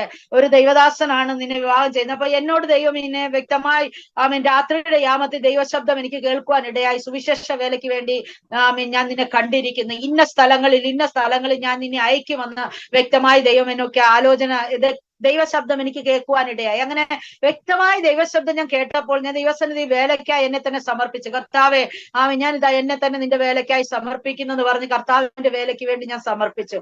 അപ്പൊ സമർപ്പിച്ചതിന് ശേഷം എന്റെ വിവാഹപ്രായം എത്തിയപ്പോൾ എനിക്ക് 18 വയസ്സ് ആയപ്പോഴേക്കും വിവാഹാലോചനകൾ കടന്നു വന്നു. കാരണം 18 വയസ്സായപ്പോൾ വിവാഹം ആലോചിക്കാൻ മറ്റൊരു കാരണം കൂടെ ഉണ്ട്. എന്റെ മാതാവിന്റെ പിതാവ് അപ്പച്ചൻ മരണാസന സമയത്ത് പറഞ്ഞു എനിക്ക് എന്റെ മോടെ വിവാഹം കണ്ടിട്ട് വേണം. കാരണം ഞങ്ങൾ കൊച്ചുമക്കളുടെ കൂട്ടത്തിൽ ഞങ്ങളായിരുന്നു മുതിർന്നത്, എന്റെ സഹോദരനും ഞാനും. പെൺമക്കളുടെ കൂട്ടത്തിൽ ഞാന്, സഹോദരൻ ആൺമക്കളുടെ കൂട്ടത്തിൽ എന്റെ സഹോദരൻ. അപ്പൊ സഹോദരന്റെ വിവാഹം കഴിഞ്ഞു, പിന്നെ ഞാനാണുള്ളത്. അപ്പൊ എന്നോട് എന്റെ അപ്പച്ചൻ പറഞ്ഞു മോടെ വിവാഹം എനിക്ക് കാണണം, കാരണം ഞാൻ മരിക്കുന്നതിന് മുമ്പേ അത് കാണണമെന്ന് പറഞ്ഞു. അപ്പോൾ ആ ഒരു ആഗ്രഹം കാരണം എന്റെ മാതാവ് വേഗത്തിൽ എനിക്ക് വേണ്ടി വിവാഹാലോചനകൾ പല വിവാഹം ആലോചിക്കാനായിട്ട് ഞങ്ങളുടെ കർത്താവിന്റെ ദാസനോട് പറഞ്ഞു. എന്നാൽ ആ സമയത്തിന് മുന്നമേ തന്നെ ദൈവം എന്നെ വ്യക്തമായി കാണിച്ചു തന്ന് കർത്താവിന്റെ ദാസൻ പ്രവർത്തിക്കുന്ന സ്ഥലങ്ങളെയും ആ ഏരിയ ഒക്കെയും ദൈവം എന്നെ ഇങ്ങനെ വ്യക്തമായി ദർശനത്തിൽ കാണിച്ച്, ഞാൻ ഒരിക്കൽ പോലും കേട്ടിട്ടില്ലാത്ത കേരളത്തിൽ ഒരു സ്ഥലമാണ് പൂച്ചാക്കൽ. ഒരുപക്ഷെ നിങ്ങളും ആരും കേട്ട് കാണത്തില്ല ആ സ്ഥലത്തെ കുറിച്ച്. ചേർത്തലയ്ക്ക് അടുത്തുള്ള ഒരു ഗ്രാമമാണ് പൂച്ചാക്കൽ. ആ ഒരു സ്ഥലത്തെ കുറിച്ച് കേട്ട് ഞാൻ പലരോടും ഇങ്ങനെ ചോദിക്കാനിടയായി. രാവിലെ എഴുന്നേറ്റ് വന്നിട്ട് ഞാൻ ചോദിച്ചു, ഈ പൂച്ച എന്നൊക്കെ പറയുന്ന സ്ഥലം വല്ലതും ഉണ്ടോ? ആ സ്ഥലത്തെ കുറിച്ചൊന്നും ഞാൻ കേട്ടിട്ടില്ല. മമ്മിയോട് ചോദിച്ചു, പപ്പായോട്, മറ്റ് സഹോദരങ്ങളോട്, കൂട്ടുകാരോടൊക്കെ ചോദിച്ചു. ആർക്കും അറിയില്ല ആ സ്ഥലത്തെ കുറിച്ച്. ഞങ്ങളിൽ ബന്ധപ്പെട്ട ആർക്കും ആ സ്ഥലത്തെ കുറിച്ച് അറിയത്തില്ല. എല്ലാരും പറഞ്ഞു അറിയത്തില്ല മോളെ, എന്താ കാരണം? ഞാൻ പറഞ്ഞു അവിടെ പ്രവർത്തിക്കുന്ന ഒരു ദൈവദാസന എന്നെ വിവാഹം ചെയ്യാൻ പോകുന്നത്. അപ്പം ഞങ്ങളുടെ ചർച്ചിലെ ദൈവദാസനോട് മാത്രം ഞങ്ങൾ ഇത് പറഞ്ഞിട്ടില്ല, ഈ ദർശനമൊന്നും. അതിനുശേഷം മമ്മി കർത്താവിന്റെ ദാസനോട് പറഞ്ഞു ഇങ്ങനെ ആലോചന കൊണ്ടുവരാൻ പറഞ്ഞപ്പം പൂച്ചാക പ്രവർത്തിക്കുന്ന ഇപ്പോൾ എന്റെ ഹസ്ബൻഡായിട്ടിരിക്കുന്ന കർത്താവിന്റെ ദാസനെ ആദ്യമായിട്ട് വന്ന ആലോചനയാണത്. അപ്പം ആദ്യമായിട്ട് ആലോചനയായിട്ട് കടന്നു വരികയാണ്. ഞാൻ പറഞ്ഞല്ലോ നേരത്തെ, ഞാൻ പ്രാർത്ഥിക്കുന്ന സമയമാണ് 5 മണി തൊട്ടൊക്കെയുള്ള സമയം. അപ്പൊ ഞാൻ ഇങ്ങനെ പ്രാർത്ഥിക്കുവാനായിട്ട് അന്ന് കടന്നു വരുമെന്ന് പറഞ്ഞ ദിവസം ഒരു 5 മണിയായിട്ടും കടന്നു വന്നില്ല. ഒരു 5-5:15 വരെ ഞാനിങ്ങനെ നോക്കി, ഇപ്പൊ വരുമായിരിക്കും. മമ്മി പറഞ്ഞു മോളെ ഇപ്പൊ പ്രാർത്ഥിക്കണ്ട, ഇപ്പൊ കടന്നു വരും, കുറച്ചു നേരം വെയിറ്റ് ചെയ്യാൻ പറഞ്ഞു. എന്നിട്ട് 4:30-5 കടന്നു വന്നില്ല. അപ്പൊ ഞാൻ ഇനിയും പ്രാർത്ഥിക്കാൻ എന്നിട്ട് കാര്യമില്ല. ഞാൻ പറഞ്ഞു കർത്താവേ, ദൈവഹിതമാണെങ്കിൽ ഞാനിതാ പ്രാർത്ഥിക്കാനായി റൂമിൽ കടന്നു പോകുന്നു, എന്റെ പ്രാർത്ഥന മുടങ്ങരുത്, ഇപ്പോ കടന്നു വരണമെന്ന് പറഞ്ഞു. ഞാനിങ്ങനെ ജനൽ അടയ്ക്കാനായിട്ട് നോക്കിയപ്പം ഞങ്ങളുടെ കർത്താവിന്റെ ദാസനും ഒരു ദൈവദാസനും കൂടെ കടന്നു വരുന്നു. അപ്പം കടന്നു വന്ന് ഞാൻ മമ്മിയോട് പറഞ്ഞു, മമ്മി ദേ വരുന്നുണ്ട്, ഞാൻ ദൂരെ നിന്ന് കാണുന്നെന്ന് പറഞ്ഞു. ശരി മോളെ, എന്നാൽ അത് തന്നെ ആയിരിക്കും, കർത്താവിന്റെ ദാസൻ കൂടെ ഉണ്ടല്ലോ. എന്നാൽ കടന്നു വന്ന് ഞങ്ങൾ തമ്മിൽ ഒന്നും സംസാരിക്കുക ഒന്നും ചെയ്തില്ല. പേര് ചോദിച്ച്, പേര് പറഞ്ഞത് മമ്മിയാണ്. പിന്നെ പഠിച്ചതൊക്കെ ചോദിച്ച കർത്താവിന്റെ ദാസൻ പറഞ്ഞു. ഇങ്ങനെ പല കാര്യങ്ങൾ ഞാൻ വ്യക്തിപരമായി ഞങ്ങൾ തമ്മിൽ ഒന്നും സംസാരിച്ചില്ല. ഞാൻ ഒരു കാര്യം മാത്രം ഞാൻ ചോദിച്ചു, എവിടെ പ്രവർത്തിക്കുന്ന ദൈവദാസനാ? അപ്പം ഈ പൂച്ചാക്കൽ എന്ന് പറയുന്ന സ്ഥലം എല്ലാവർക്കും ഒന്നും അറിയാത്തത് കൊണ്ട് ചേർത്തലയ്ക്ക് അടുത്തെന്നാ പറയുന്നത്. അപ്പം ചേർത്തലയ്ക്ക് അടുത്തെന്ന് പറഞ്ഞു. അപ്പൊ ഞാൻ ചേർത്തലയ്ക്ക് അടുത്ത് ഏത് സ്ഥലത്താ? മമ്മിയോട് പറഞ്ഞു ചോദിക്കും മമ്മി ഏത് സ്ഥലത്താന്ന് ചോദിക്കും. അപ്പൊ മമ്മി ചോദിച്ചു ഏത് സ്ഥലത്താ പ്രവർത്തിക്കുന്നത്? വ്യക്തമായ സ്ഥലത്തിന്റെ പേര് പറയാൻ പറഞ്ഞു. അപ്പം പറഞ്ഞ് പൂച്ചാക്കൽ എന്ന് പറയുന്ന ഒരു സ്ഥലത്താണ് പ്രവർത്തിക്കുന്നത്. അപ്പൊ ഞാൻ പറഞ്ഞു ഇനി ഒന്നും നോക്കാനില്ല, ദൈവഹിതമാണ്, അതുകൊണ്ട് വിവാഹത്തിന് വേണ്ടി എനിക്ക് സമ്മതമാ മമ്മി എന്ന് പറഞ്ഞു. അപ്പൊ മമ്മിയും ദൈവഹിതമായതുകൊണ്ട്, അങ്ങനെ ഒരു കാര്യം മുന്നമേ കണ്ടതുകൊണ്ട് മമ്മിക്ക് എതിരൊന്നുമില്ല. പക്ഷെ എന്റെ സഹോദരനും പപ്പായ്ക്കും ഒക്കെ അതിനോട്, ഈ ബന്ധത്തോട് വലിയ താല്പര്യമില്ല.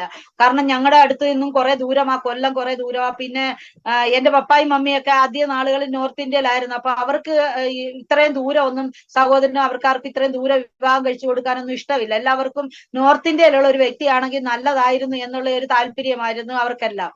എന്നാൽ എന്റെ പപ്പ വിവാഹത്തിന് വേണ്ടി ഇങ്ങനെ കാണാനായിട്ട് വിളിച്ചു. മമ്മി പറഞ്ഞു ഇന്ന പോലെ ദൈവഹിതവാ, അതുകൊണ്ട് വരണമെന്നൊക്കെ പറഞ്ഞു. അങ്ങനെ പപ്പ വരാനായിട്ട് ഒരുങ്ങിയതിന്റെ തലേന്ന് ദൈവത്തിന്റെ ആത്മാവ് പപ്പായോട് പറഞ്ഞു, ഇപ്പോൾ താല്പര്യമില്ലാതിരിക്കുന്ന ബന്ധമാ, പക്ഷെ അത് എന്റെ ഹിതത്താൽ കടന്നു വന്നതാ, അതുകൊണ്ട് അതിന് എതിർപ്പൊന്നും പറയണ്ട, മോള് ദൈവസന്നിധിയിൽ ിരിക്കുന്നത് ഞാൻ അതിനായിട്ട് ഒരുക്കിയിരിക്കുന്നതാ, അതുകൊണ്ട് സമ്മതിച്ചേക്കണമെന്ന് പറഞ്ഞു. അങ്ങനെ പപ്പ ഓക്കെ ആയി. എന്നാൽ സഹോദരൻ അതിനെതിരായിരുന്നു. സഹോദരന് ഒട്ടും താല്പര്യമില്ല, ഈ വിവാഹത്തോട് ഒട്ടും താല്പര്യം. എന്നാൽ ദൈവത്തിന്റെ ആലോചനയും ദർശനവും ദൈവഹിതവും അതായതുകൊണ്ട് സഹോദരനോട് ദൈവാത്മാവ് സംസാരിക്കാനിടയായി. ആമീൻ, ഇത് ദൈവഹിതമാണ്. കാരണം അതിന് നേരത്തെ ചില ദർശനങ്ങളും ദൈവാലോചനകളും ഒരു ദൈവദാസനോട് ഞാനിങ്ങനെ എന്നിലൂടെ ദൈവത്തിന്റെ ആത്മാവ് സംസാരിച്ചപ്പം ആ ദൈവദാസനെ ഇടയ്ക്ക് വെച്ച് എന്റെ സഹോദരനെ കാണാനിടയായി. എന്നിട്ട് ഇന്നെ പറഞ്ഞു, ഇന്നതുപോലെ സിസ്റ്റർ വളരെ നല്ല ആത്മീയമുള്ള ഒരു പൈതലാണല്ലോ, സിസ്റ്റർ എന്നോട് അറിയിച്ചിട്ടുള്ള ആലോചനയൊക്കെ എനിക്ക് അച്ചിട്ടതുപോലെ ഭവിച്ചു. സിസ്റ്റർ എന്നോട് പറഞ്ഞതാ, ഞാൻ ഫോർ വീലർ വാങ്ങും, ഇന്ന സമയത്ത് ഞാൻ ടീം പ്രവർത്തനം തുടങ്ങി, ഇതൊക്കെ സംഭവിച്ചെന്നൊക്കെ പറയാനിടയായി. അപ്പം ഇത് പറഞ്ഞപ്പോഴത്തേക്ക് എന്റെ സഹോദരന് അപ്പൊ ഇങ്ങനെ ഒരു ഉള്ളിലൊരു ഇത് വന്നു. കാരണം ഞാൻ ദർശനം കണ്ട് ദൈവശബ്ദം കേട്ടെന്നൊക്കെ പറഞ്ഞല്ലേ, അപ്പൊ അത് കാരണം എന്റെ സഹോദരൻ ചിന്തിച്ചു ദൈവഹിതമായിരിക്കാം ഇത്, അതുകൊണ്ടാണ്. അപ്പം കർത്താവിന്റെ ദാസനോട് ഇങ്ങനെ പറഞ്ഞു, അവിടെ ഇങ്ങനെ ഒരു ദർശനം കണ്ട് ഇന്ന ഒരു ആലോചന വന്നു, അത് ഞങ്ങളിങ്ങനെ എന്ത് ചെയ്യണമെന്ന് ഓർക്കുകയാണ്, എനിക്ക് അതിനോട് വലിയ താല്പര്യമില്ല. അപ്പം ആ ദൈവദാസനും മറ്റു കൂടെ വന്നവരും പറഞ്ഞു, ദർശനമാസ കൂട്ടി കണ്ടിട്ടുണ്ടെങ്കിൽ അത് നിശ്ചയമായിട്ടും ദൈവഹിതം തന്നെ, നിശ്ചയമായിട്ടും നിങ്ങൾ അതിന് എതിര് നിൽക്കരുത്, എതിര് നിന്ന് വേറൊന്ന് ചെയ്യാമെന്ന് ആഗ്രഹിച്ചാൽ അതൊന്നും നടക്കത്തില്ലെന്ന് പറഞ്ഞു. എന്നാലേ ഹല്ലേലൂയ, മനസ്സോടെ എന്റെ സഹോദരനും അതിന് സമ്മതിക്കുവാൻ ഇടയായി. അങ്ങനെ ഞങ്ങളുടെ വിവാഹം 1999 മെയ് മാസം 30 ഞങ്ങളുടെ വിവാഹം നടക്കുവാൻ ഇടയായി. വിവാഹം നടന്ന് വിവാഹത്തിന് ശേഷം ഞാൻ കടന്നു ചെല്ലുമ്പോൾ ആദ്യമായി എന്റെ സുവിശേഷ പ്രവർത്തനത്തിനുള്ള ഫീൽഡ് ആ പൂച്ചാക്കയാണ്.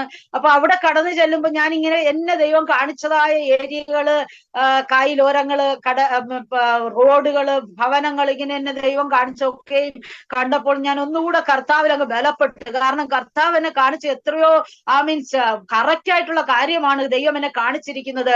ദൈവം എന്നെ ഹല്ലേലൂയ ഈ ഏരിയയിലേക്ക് അയച്ചിരിക്കുന്നല്ലോ എന്ന് ഓർത്ത് ഞാൻ എന്റെ ദൈവത്തെ മഹത്വപ്പെടുത്തുവാനിടയായി. ഞങ്ങൾ അവിടെ പൂച്ചാക്കൽ വർക്ക് ചെയ്യുമ്പോൾ അവിടെയും ഇതുപോലെ ഈ പറയപ്പെട്ടതുപോലെ വിശ്വാസികള്, പെന്തക്കോസ്തുകാരെന്ന് പറയുന്ന ആരുമില്ല, മാർത്തോമക്കാരുമില്ല, ഉള്ളതെല്ലാം കാത്തലിക്സ് കുടുംബങ്ങളാ, പിന്നെ ബാക്കിയുള്ളത് ഹിന്ദുക്കളും. അപ്പൊ ഈ കാത്തലിക്സും ഹിന്ദുക്കളുമായിട്ടുള്ളവരായതുകൊണ്ട് ആരും ഭവനത്തിലൊന്നും കയറ്റത്തില്ല. കാരണം ആദ്യമൊക്കെ ഭവനത്തിൽ കടന്നു ചെല്ലുമ്പോ പറയും കാത്തലിക്സ് കുടുംബങ്ങളാ, അപ്പൊ അവിടെ കടന്നു ചെല്ലുമ്പോ അവര് പറയും, ഓ അച്ഛൻ വിലക്കിയേക്കുന്ന പറഞ്ഞാൽ അവിടെ കയറ്റില്ല. അങ്ങനെ പലവിധമായ പ്രോബ്ലംസ് ആ ഏരിയയിലൊക്കെ ഉണ്ടായിരുന്നെങ്കിലും ഞങ്ങൾ ആ ദേശത്ത് അവിടെ നിന്ന് പ്രവർത്തിക്കുവാൻ ഇടയായി. കർത്താവിന്റെ കൃപയാൽ അവിടെ ശക്തമായ ഒരു പ്രവർത്തനവും ഒരു കൂട്ടവും ചർച്ചിനുള്ള സ്ഥലവും ഒക്കെ വാങ്ങിയതിനു ശേഷമാണ് ഞങ്ങൾ അവിടെ വിട്ടത്. എന്നാൽ അവിടെ പ്രവർത്തിക്കുന്ന സമയത്ത് എന്റെ ഭവനം ഒരു മീഡിയം ഫാമിലിയാണ്. വളരെ നല്ല രീതിയിൽ, കാരണം മീഡിയം ആണെങ്കിലും ഞങ്ങളുടെ എല്ലാ ആഗ്രഹങ്ങളും സാധിച്ച് തന്നും ഞങ്ങളെ നല്ല രീതിയിലാണ് വളർത്തിക്കൊണ്ട് വന്നത്. ഒന്നിനും കുറവില്ലാതെ നല്ല രീതിയിൽ വളർത്തിക്കൊണ്ട് വന്നത്. എന്നാൽ ഈ ഫീൽഡിലേക്ക് ഇറങ്ങിക്കഴിഞ്ഞപ്പം വളരെ ബുദ്ധിമുട്ടുകൾ ദൈവസന്നിധി വളരെ, കാരണം കർത്താവിന്റെ വേല ഇത്രയും കഷ്ടപ്പാടാണോ എന്ന് ചിന്തിച്ചു പോകുന്നത് പോലുള്ള സാഹചര്യങ്ങൾ കടന്നു. എന്നാൽ അതൊക്കെ സന്തോഷത്തോടെ സ്വീകരിപ്പാൻ കർത്താവിനെ ഇടയാക്കി. കാരണം ദൈവത്തിന്റെ വേല അത്രയും ശക്തമായി, ദൈവിക സാന്നിധ്യവും ദൈവത്തിന്റെ വേലയും അത്രയും ശക്തമായതാ.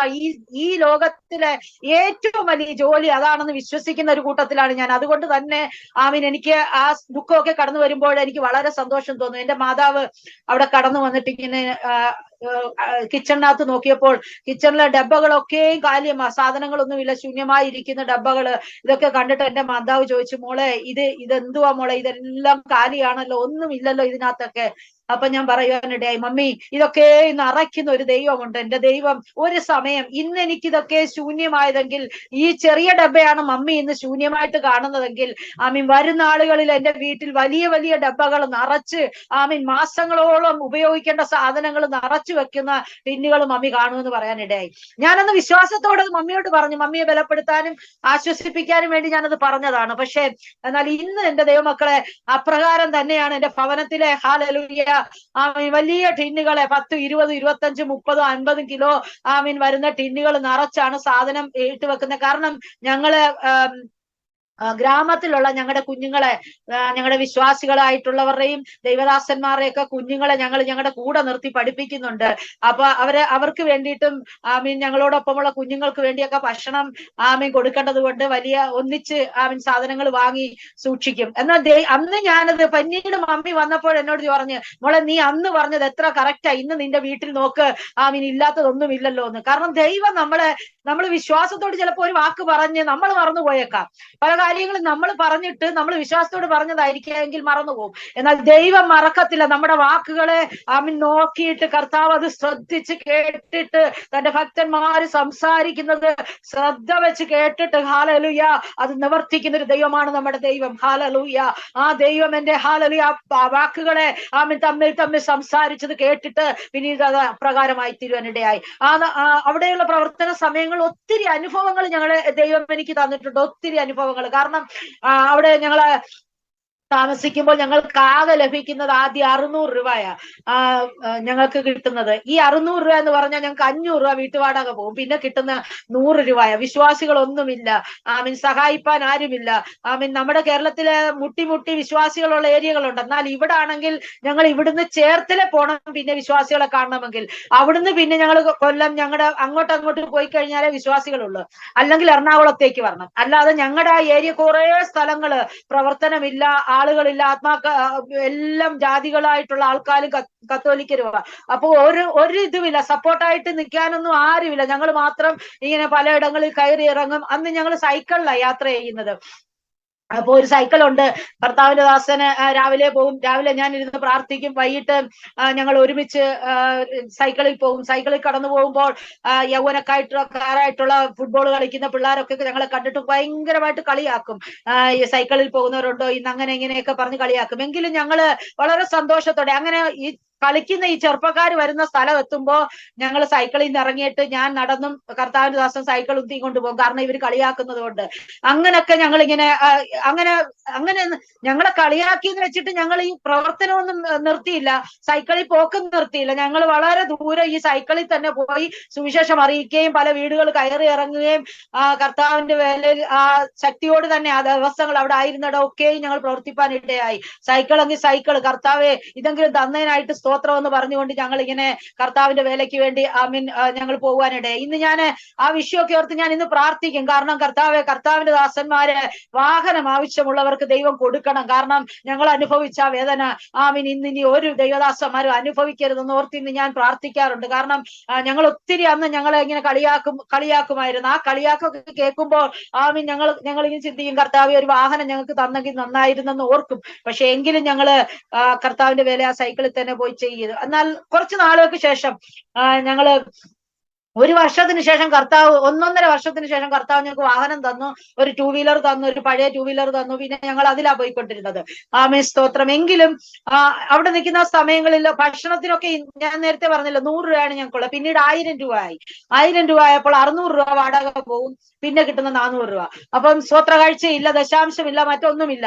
അപ്പോൾ ആ സമയങ്ങളിലൊക്കെ വളരെ ബുദ്ധിമുട്ടുന്ന സാഹചര്യങ്ങൾ, ആഹാരത്തിനൊക്കെ വളരെ ഞെരുക്കം അനുഭവിക്കുന്ന സാഹചര്യങ്ങൾ. എന്നാൽ കർത്താവിന് സന്നി ഞങ്ങൾ ഇങ്ങനെ പ്രാർത്ഥിക്കും, കർത്താവെ പട്ടിണി കിടക്കുവാൻ ഞങ്ങളെ അനുവദിക്കരുത്. എന്നാൽ എന്റെ ദൈവം ഹല്ലേലൂയ വിശ്വസ്തനാണ്. ഒരു ദിവസം പോലും ഞങ്ങൾ പട്ടിണി കിടന്നിട്ടില്ല. എവിടുന്ന് എങ്ങനെ നടത്തിയെന്ന് പറയുവാൻ എനിക്ക് ഇന്നും അറിയത്തില്ല. അതുപോലെ ദൈവം ആരെയെങ്കിലുമൊക്കെ ഒരുക്കിയിട്ട് ഞങ്ങള് ഹല്ലേലൂയ എന്തെങ്കിലും, ഒത്തിരി സുഭിക്ഷമായ ഭക്ഷണമല്ല എങ്കിൽ പോലും ഞങ്ങൾക്ക് ആഹാരത്തിന് മുട്ടില്ലാതെ ദൈവം ഞങ്ങളെ നടത്തി. ആഹാരം പട്ടിണി കിടക്കാതെ എന്തെങ്കിലും ഒന്ന് കഴിച്ചു കിടക്കാൻ ദൈവടയാക്കി. ആ സമയങ്ങളില് പലപ്പോഴും കറിയില്ലാത്ത സമയങ്ങൾ കാണും. അപ്പോ അടുത്തുള്ള കത്തോലിക്ക കുടുംബം ഒരു മാതാവുണ്ട്. അപ്പം അവര് എന്നെ വലിയ കാര്യം, അവർക്ക് കത്തോലിക്ക അപ്പുറത്തിപ്പുറത്തുള്ള 2-3 കുടുംബങ്ങളുണ്ട്. അവരാരും അച്ഛൻ പറഞ്ഞ് വിലക്കിയെങ്കിൽ പോലും വിവാഹത്തിന് ശേഷം ഞങ്ങളോട് വലിയ കാര്യമാണ്. കാരണം എന്നെ വലിയ സ്നേഹമൊക്കെയാ. അപ്പൊ അത് കാരണം എന്തെങ്കിലുമൊക്കെ കറികളൊക്കെ ഉണ്ടാക്കിയിട്ട് ഞങ്ങൾക്ക് കൊണ്ടുതരും. അങ്ങനെ ഞങ്ങളോട് വലിയ സ്നേഹമൊക്കെയാ. അങ്ങനെ ഇരിക്കുന്ന സമയത്ത് ഞങ്ങള് വിറക് കർത്താവിന്റെ ദാസന്റെ വീട്ടിൽ ഞങ്ങൾ ഇടയ്ക്ക് പോയിട്ട് വന്നപ്പോ ഭയങ്കര മഴയാ. മഴ കാരണം ഒരു വിറകും ഞങ്ങൾക്ക് എടുത്തു വെക്കാനോ അല്ലെങ്കിൽ ഒന്നും തന്നെ ഞങ്ങളുടെ കൈവശമില്ല.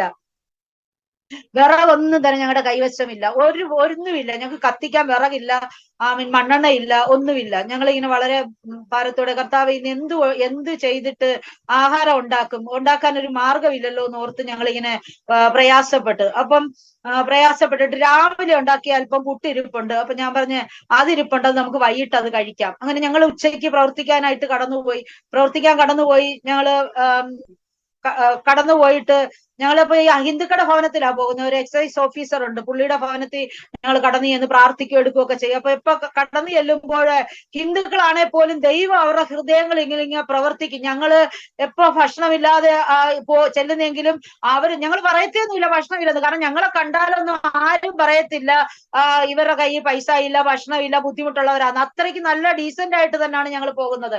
അപ്പൊ ഞങ്ങൾ ചെന്നപ്പോ പറഞ്ഞു ഭക്ഷണം കഴിച്ചിട്ട് പോകാം. അപ്പൊ ഞങ്ങൾ പറഞ്ഞു വേണ്ട, ഭക്ഷണമൊക്കെ ഉണ്ട്, ഞങ്ങൾ ഭക്ഷണം എല്ലാം വെച്ചിട്ടാ വന്നേക്കുന്ന. അതേപോലെ നമ്മുടെ ഭവനത്തിൽ ഭക്ഷണമൊന്നും ഇല്ല, ഇച്ചിരി പുട്ടാണ് ഇരിക്കുന്നത്. എന്നാൽ അന്നേരവും ഞങ്ങൾ ഇങ്ങനെ പറഞ്ഞില്ല, വേണ്ട, ഭക്ഷണം ഇരിപ്പുണ്ടെന്ന് ഒത്തിരി നിർബന്ധിച്ചിട്ട് ഞങ്ങള് പലപ്പോഴും ഒത്തിരി നിർബന്ധിക്കുമ്പോഴാണ് ഞങ്ങൾ കഴിക്കുന്നത്. പക്ഷെ അന്ന് ആ എക്സൈസ് ഓഫീസർ ആ ഒരു സഹോദരൻ ഇങ്ങനെ ഞങ്ങളെ ഒത്തിരി നിർബന്ധിച്ച്. അപ്പൊ സഹോദരി ഇച്ചിരി അല്പം ഒരു മടി പോലെ, മീൻസ് പുള്ളിക്കാരിക്ക് ഒരു വിഷമം, അന്ന് കറികളൊന്നും ഒത്തിരി ഇല്ല, അതുകൊണ്ട് പുള്ളിക്കാരിക്ക് ഞങ്ങൾക്ക് തരാനൊരു വിഷമം.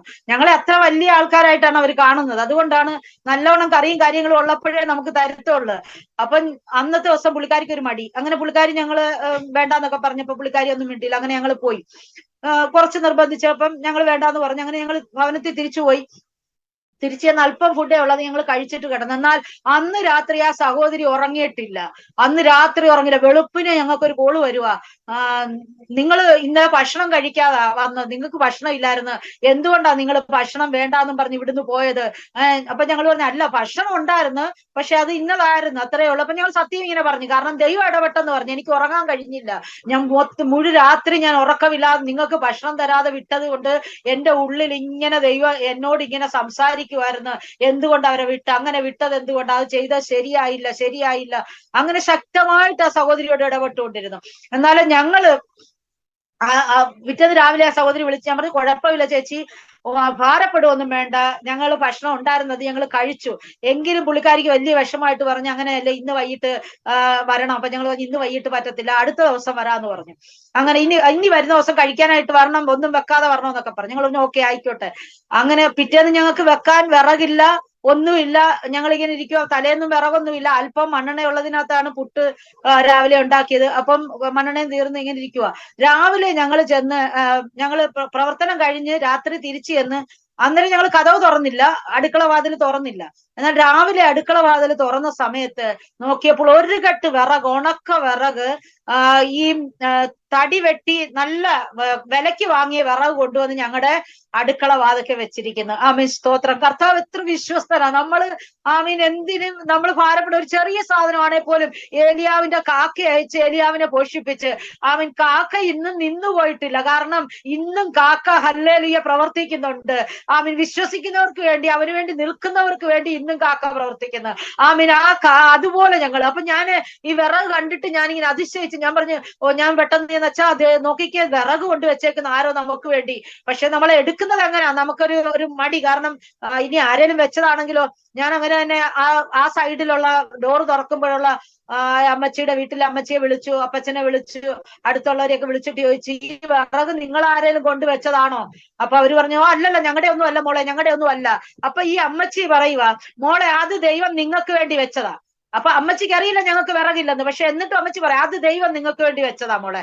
അപ്പം ഞാൻ കർത്താവിൽ വിശ്വസിച്ചു, അത് ശരിയാ. കാരണം ആരുടെയും അല്ല, പിന്നെ ആര് കൊണ്ടുവച്ച്, ആര് വെച്ചെന്ന് ഇന്നും അറിയത്തില്ല, ഞങ്ങൾക്ക് ഇന്നും അറിയില്ല ആരാ. ഞങ്ങൾ അതിനുശേഷം കുറെ നാളുകൾ അവിടെ താമസിച്ചു, പക്ഷെ ഇന്നും ആരാ വിറക് വെച്ച്, അല്ലെങ്കിൽ ആ വിറകിന് വേണ്ടി ഇന്നും ഞങ്ങൾ താമസിക്കുന്ന ആ സമയം വരെയും ഒരു വ്യക്തി പോലും ആ വിറകിന് വേണ്ടി അവിടെ വന്നിട്ടില്ല. അത് ഞങ്ങളുടെ വിറകാണ്, വെച്ചത് എന്തേന്നൊന്നും ചോദിച്ചാൽ ആരും വന്നിട്ടുമില്ല. ആരും തൊട്ട് ഇന്ന് വരെയും അതിനെപ്പറ്റി ചോദിച്ചിട്ടുമില്ല, അറിഞ്ഞിട്ടില്ല, ഞങ്ങൾക്കും അറിയില്ല. ദൈവം ഞങ്ങൾക്ക് വേണ്ടി എലിയാവിന്റെ കാക്ക അയച്ചതുപോലെ ദൈവം ഞങ്ങൾക്ക് വേണ്ടി കരുതി. ഹല്ലേലൂയ, ദൈവത്തിന് സ്തോത്രം. അങ്ങനെ ദൈവം ഞങ്ങളെ ആ സാഹചര്യത്തിലെ അതിശയകരമായി അവരൊക്കെ മഴ ഇങ്ങനെ തുടർന്നുകൊണ്ടിരിക്കുക, മഴയ്ക്ക് ഒരു കുറവുമില്ല, വിറകൊന്നുമില്ല. ആ വിറക് തീരുന്നവരെ ഞങ്ങളിങ്ങനെ ഭക്ഷണമൊക്കെ ഉണ്ടാക്കി. അങ്ങനെ ഞങ്ങള് ഭക്ഷണമൊക്കെ ഉണ്ടാക്കി. അതിന് ശേഷം വിറക് ഇങ്ങനെ തീരാറായി, കംപ്ലീറ്റ് തീരാറായി. വിറകില്ല, പിന്നെ മണ്ണെണ്ണയുമില്ല, വാങ്ങാനുള്ള പൈസ ഒന്നും ഞങ്ങളുടെ പക്കലില്ല. ആ സമയത്ത് ഞങ്ങൾ ഇതുപോലെ ഇങ്ങനെ പ്രാർത്ഥിച്ചോണ്ടിരിക്കുക, കർത്താവേ വിറകൊക്കെ തീർന്നല്ലോ, ഇനി എന്ത് ചെയ്യും?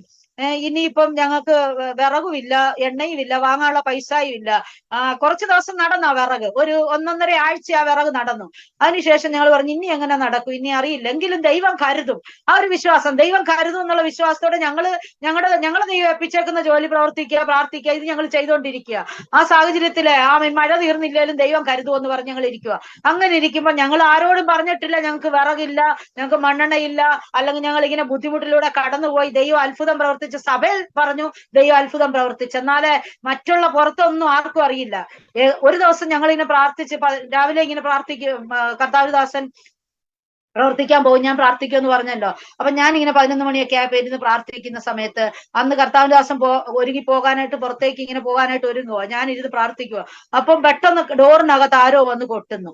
ഇപ്പൊ പെട്ടെന്ന് ഞാൻ നിങ്ങൾ കതവ് തുറന്നു നോക്കിയപ്പോൾ ഈ എക്സൈസ് ഓഫീസർ വാതൊക്കെ നിൽക്കുക. ഞങ്ങളോട് പറഞ്ഞു, അപ്പൊ ഞാൻ വീട്ടിൽ നിൽക്കുന്ന വേഷത്തില, എന്നോട് പറഞ്ഞു വേഗം ഒരുങ്ങാൻ പറഞ്ഞു. ഞാൻ ചോദിച്ചു എന്തിനാ സാറേ ഒരുങ്ങുന്നത്? അല്ല സഹോദരി ഒരുങ്ങ്, വേഗം ഒരുങ്ങെന്ന് പറഞ്ഞു. ഇപ്പൊ കർത്താവിദാസൻ ഒരുങ്ങി നിൽക്കുക.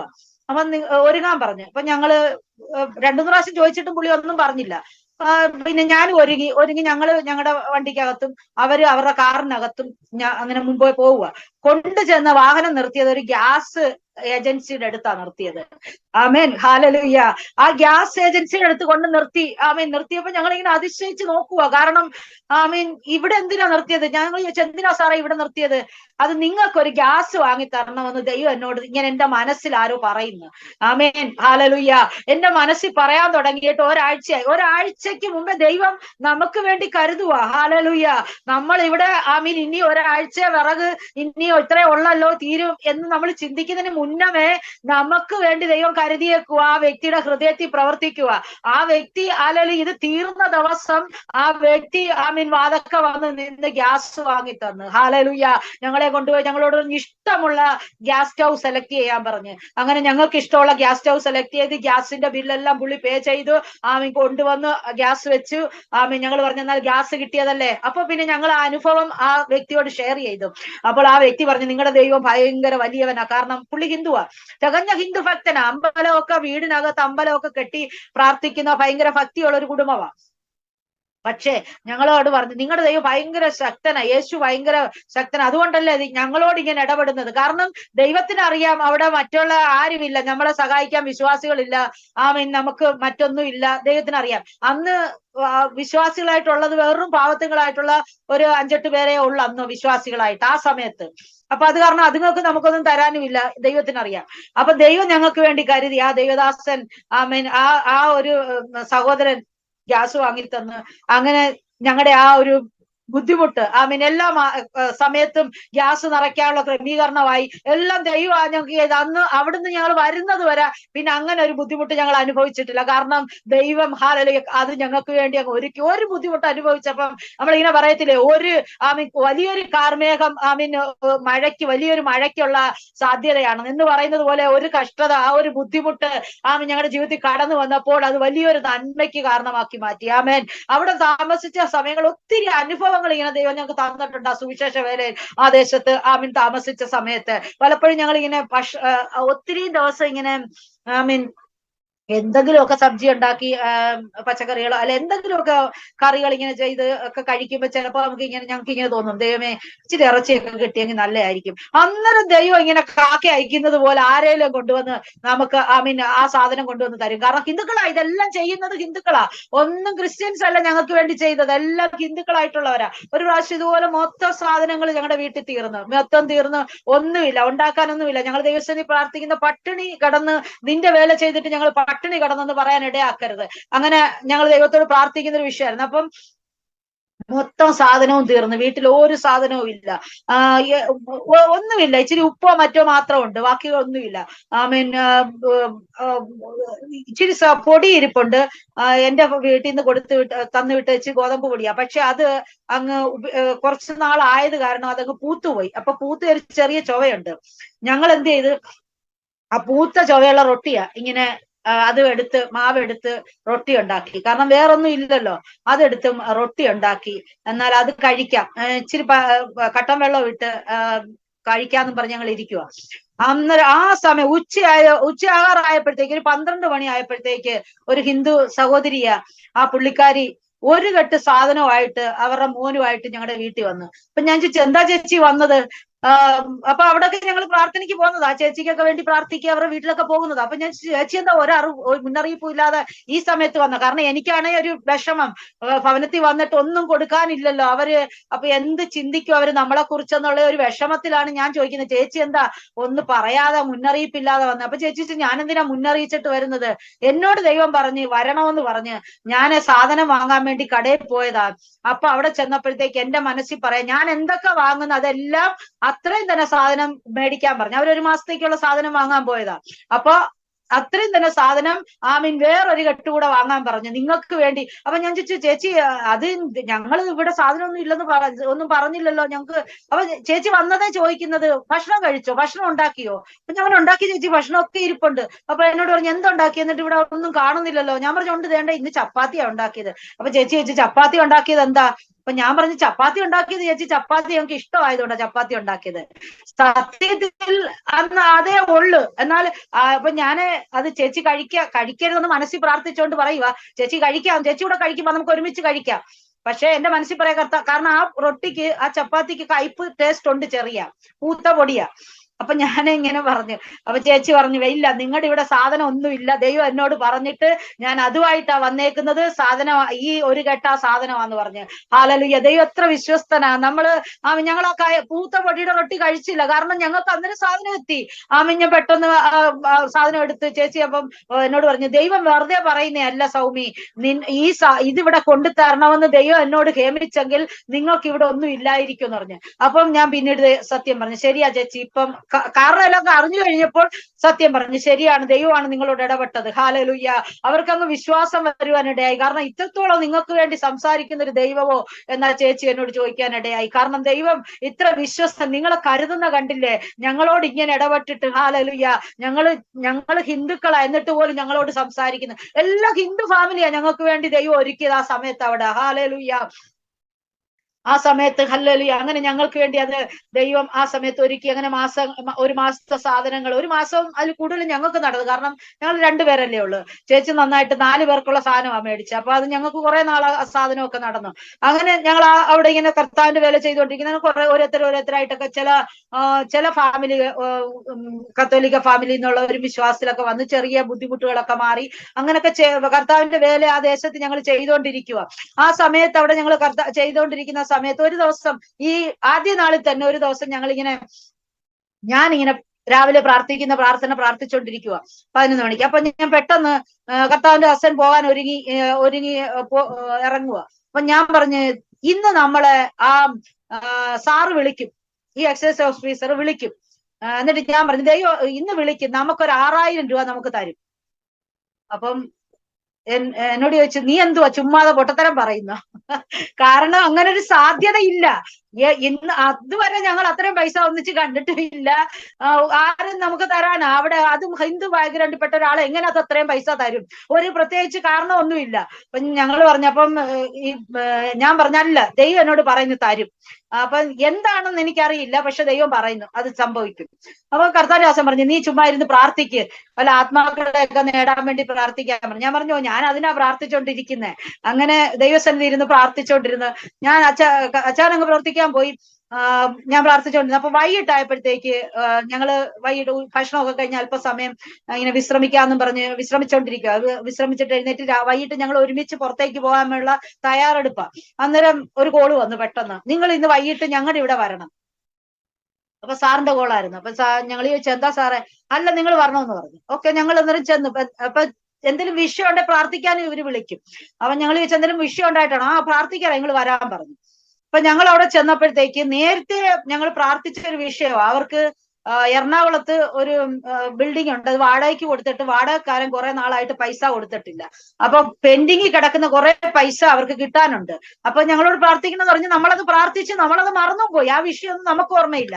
പക്ഷേങ്കിൽ ആ മാസം പിറ്റേ മാസം ആ എല്ലാ മാസത്തെയും പൈസ ഒന്നിച്ച് ഈ പുള്ളിക്ക് കിട്ടി, ഈ എക്സൈസ് ഓഫീസറിന് കിട്ടി. അപ്പൊ എക്സൈസ് ഓഫീസർ ചിന്തിച്ച് ഇത്രയും പൈസ കിട്ടിയില്ലേ, ഇത്രയും നല്ലൊരു തുകയാ പുള്ളിക്ക് കിട്ടിയത്. അപ്പൊ പുള്ളി പറഞ്ഞു അതിൽ നിന്ന് ഒരു 6000 രൂപ അവർക്ക് കൊടുത്തേക്കാം. പുള്ളിയുടെ മനസ്സിൽ തോന്നി. അങ്ങനെ പുള്ളി ഞങ്ങളെ വിളിച്ച്, ഞങ്ങൾ ചെന്നപ്പോ ഈ 6000 രൂപ എടുത്ത് കയ്യിൽ തന്നു. അപ്പം ദൈവം നമ്മളെ ഒരു കാര്യം, അപ്പൊ ഞങ്ങൾ ചില ആവശ്യങ്ങളൊക്കെ ഞങ്ങൾക്ക് ഉണ്ടായിരുന്നു, എങ്കിലും നമ്മൾ ആവശ്യമൊന്നും മറ്റുള്ളവരോടൊന്നും പറയാത്തൊന്നുമില്ല. ഒരാവശ്യം ആരോടും പറയത്തില്ല. ഇപ്പൊ ഞങ്ങളുടെ വീട്ടിലൊക്കെ പറഞ്ഞു കഴിഞ്ഞാൽ അവര് നമ്മളെ സഹായിക്കും. പക്ഷെ എന്നാൽ അതല്ല, ദൈവത്തിന് വേണ്ടി ഇറങ്ങി ദൈവം നമ്മളെ നടത്തുക, അനുഭവങ്ങളിലൂടെ നടത്തുക, ദൈവസന്നിധി ദൈവിക അനുഭവങ്ങള്, അത്ഭുതങ്ങള് അനുഭവിച്ച് മുന്നേറണം എന്നൊരു ആഗ്രഹമൊക്കെ ഉള്ളത് കൊണ്ട് ഞങ്ങൾ ഇങ്ങനെ എല്ലാം ദൈവത്തോട് പറയും. ദൈവസന്നിധിയിൽ അങ്ങനെ അങ്ങ് മുൻപോട്ട് പോകും. 1 രൂപ പോലും കടം വാങ്ങത്തില്ലായിരുന്നു ഞങ്ങൾ ഒരുമിച്ച് വിവാഹം കഴിച്ചതിന് ശേഷം ദൈവസന്നിധിയിൽ ഇങ്ങനെ പറഞ്ഞു, കർത്താവേ നിന്റെ വേലയിലായിരിക്കുന്ന ഈ സമയങ്ങളിലൊന്നും 1 രൂപയും കടം വാങ്ങരുത്, വായ്പ വാങ്ങാനിടയാകരുത്. എന്തെങ്കിലും ഞങ്ങൾ മറ്റുള്ളവർക്ക് കൊടുക്കാൻ പറ്റുമെങ്കിൽ ദൈവം ഞങ്ങളെ കൊണ്ട് അത് ചെയ്യിക്കണം. അങ്ങനെ പ്രാർത്ഥിക്കുമായിരുന്നു. അന്ന് ആ സാഹചര്യങ്ങളാണേലും ആരെങ്കിലും നമ്മുടെ ഭവനത്തിൽ വന്നാൽ നമ്മൾ ഉള്ളതൊക്കെ കൊടുക്കുക എടുക്കുകയൊക്കെ ചെയ്യും. ആ ഒരു സാഹചര്യം. അപ്പം എല്ലാവരും നല്ലൊരു പ്രായമുള്ളവര് മകളെ പോലെയും യൗവനക്കാര് സഹോദരിയെ പോലെ അങ്ങനെ വളരെ സ്നേഹത്തോടാണ് കുറച്ചു പേരുണ്ടായിരുന്നവർ അവിടെ കഴിഞ്ഞത് നമ്മളോടൊപ്പം. ഈ കത്തോലിക്ക ഫാമിലി എന്നൊക്കെ വന്ന 1-2 കുടുംബമുണ്ട്. അവർ വളരെ സ്നേഹത്തോടാണ് ഞങ്ങളോട് ഇടപെടുന്നത്. ചിലരൊന്നും വിശ്വാസികളല്ലെങ്കിൽ പോലും നമ്മളെ അങ്ങ് സ്വന്തം മോളെ പോലെയും സ്വന്തം സഹോദരിയൊക്കെ പോലാണ് അവർ കരുതുകയും പിന്നീടുള്ള സമയങ്ങളിൽ. അങ്ങനെ ഞങ്ങൾ അവിടെ ഈ 6000 രൂപ ഞങ്ങൾക്ക് കിട്ടിക്കഴിഞ്ഞപ്പോ ഞങ്ങൾ ഇങ്ങനെ ദൈവത്തോട് അങ്ങ് നന്ദി പറയാം. ദൈവമേ നീ സംസാരിച്ചിട്ട് ഞങ്ങൾക്ക് ഇത് തന്നല്ലോ, ഞങ്ങളുടെ ഈ ആവശ്യമൊക്കെ നിറവേറ്റാൻ ഞങ്ങൾ ചിന്തിച്ചതേ അല്ല. ഇച്ചിരി വാടകയൊക്കെ പെൻഡിങ് കൊണ്ട് എല്ലാം കൊടുക്കാനും മറ്റ് ആവശ്യങ്ങൾക്കൊക്കെ ദൈവം തന്നല്ലോ എന്ന് ഓർത്ത് ദൈവത്തിന്റെ സന്നിധിയിൽ ഒത്തിരി നന്ദി പറയാനിടയായി. അങ്ങനെ പിന്നീട് അങ്ങനെ ഓരോ സമയങ്ങളും ദൈവം ഇങ്ങനെ അത്ഭുതകരമായിട്ട് നടത്തി. മൂത്ത മോനെ ഞാൻ അവിടെ വെച്ചാണ് മൂത്ത മോനെ പ്രഗ്നൻസി ആയത്. അപ്പൊ ആ സമയത്ത് പ്രഗ്നന്റ് ആയ സമയത്ത് ആഗ്രഹങ്ങളൊക്കെ ചിലതൊക്കെ കഴിക്കണം എന്നൊക്കെ നമുക്ക് തോന്നാറുണ്ടല്ലോ. അതുപോലെ എനിക്കും അങ്ങനെയൊക്കെ തോന്നിയെങ്കിലും സമയത്ത് അങ്ങനെ കിട്ടണമെന്നൊന്നും ഇല്ലായിരുന്നു. അങ്ങനെ അത് വാങ്ങിത്തരാനൊന്നും അന്നത്തെ സാഹചര്യം നല്ലതല്ലായിരുന്നുകൊണ്ട് എല്ലാം ഒന്നും അങ്ങനെ ലഭിച്ചില്ല. എന്നാൽ പലതും ആഗ്രഹിച്ചത് പലരും പല രീതിയിൽ ദൈവം തരികയും ചെയ്തു. അങ്ങനെ ഞങ്ങള് കുഞ്ഞിനെ ഹോസ്പിറ്റലിൽ കാണിച്ചിട്ട് ഈ സൈക്കിളിലാണ് ഞങ്ങൾ പോകുന്നത്.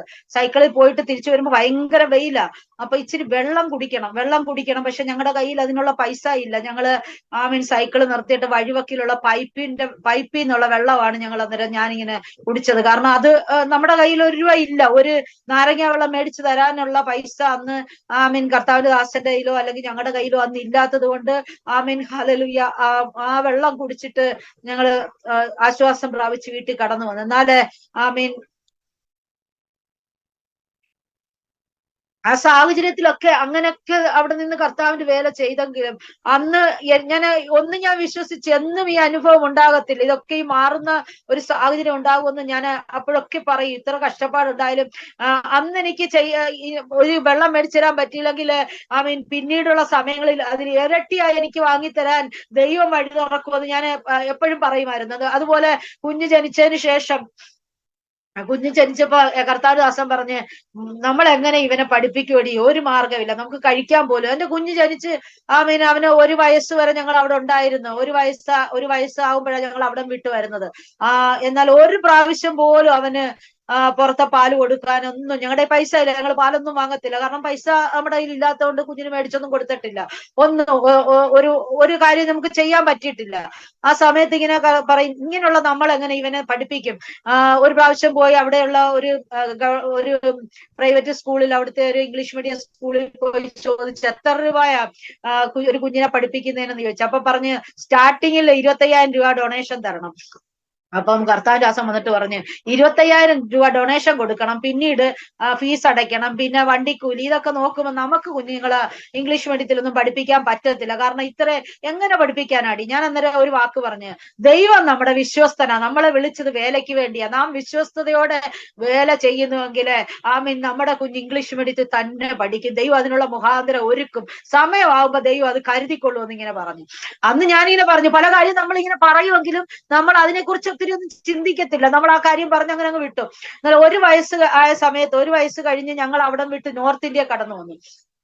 നോർത്ത് ഇന്ത്യ കടന്നു വന്ന് എന്റെ മോന് 3 വയസ്സായപ്പോഴേ കർത്താവ് ഞങ്ങൾക്ക് സ്വന്തമായ ഒരു സ്കൂള് നടത്താനുള്ള ക്രമീകരണം ദൈവം ചെയ്തു തന്നു.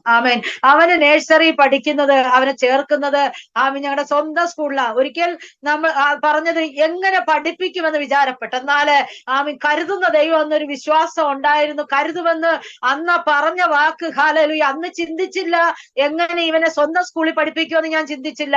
അല്ലെങ്കിൽ ആ പഠിപ്പിക്കുന്നതിന് വേണ്ടി അന്ന് ഏതെങ്കിലും വഴി ദൈവം തുറക്കും, ആ ഒരു വിശ്വാസമായിരുന്നു. എന്നാൽ ദൈവം സ്വന്തം സ്ഥാപനത്തിൽ അവന് പഠിക്കാൻ, അവൻ മാത്രമല്ല ഞങ്ങൾക്ക് 2 കുഞ്ഞുങ്ങളാണ്, 2 പേരും സ്വന്തം സ്ഥാപനത്തിൽ പഠിക്കാൻ വേണ്ടി ദൈവം ഇടയാക്കി. ഹല്ലേലൂയ.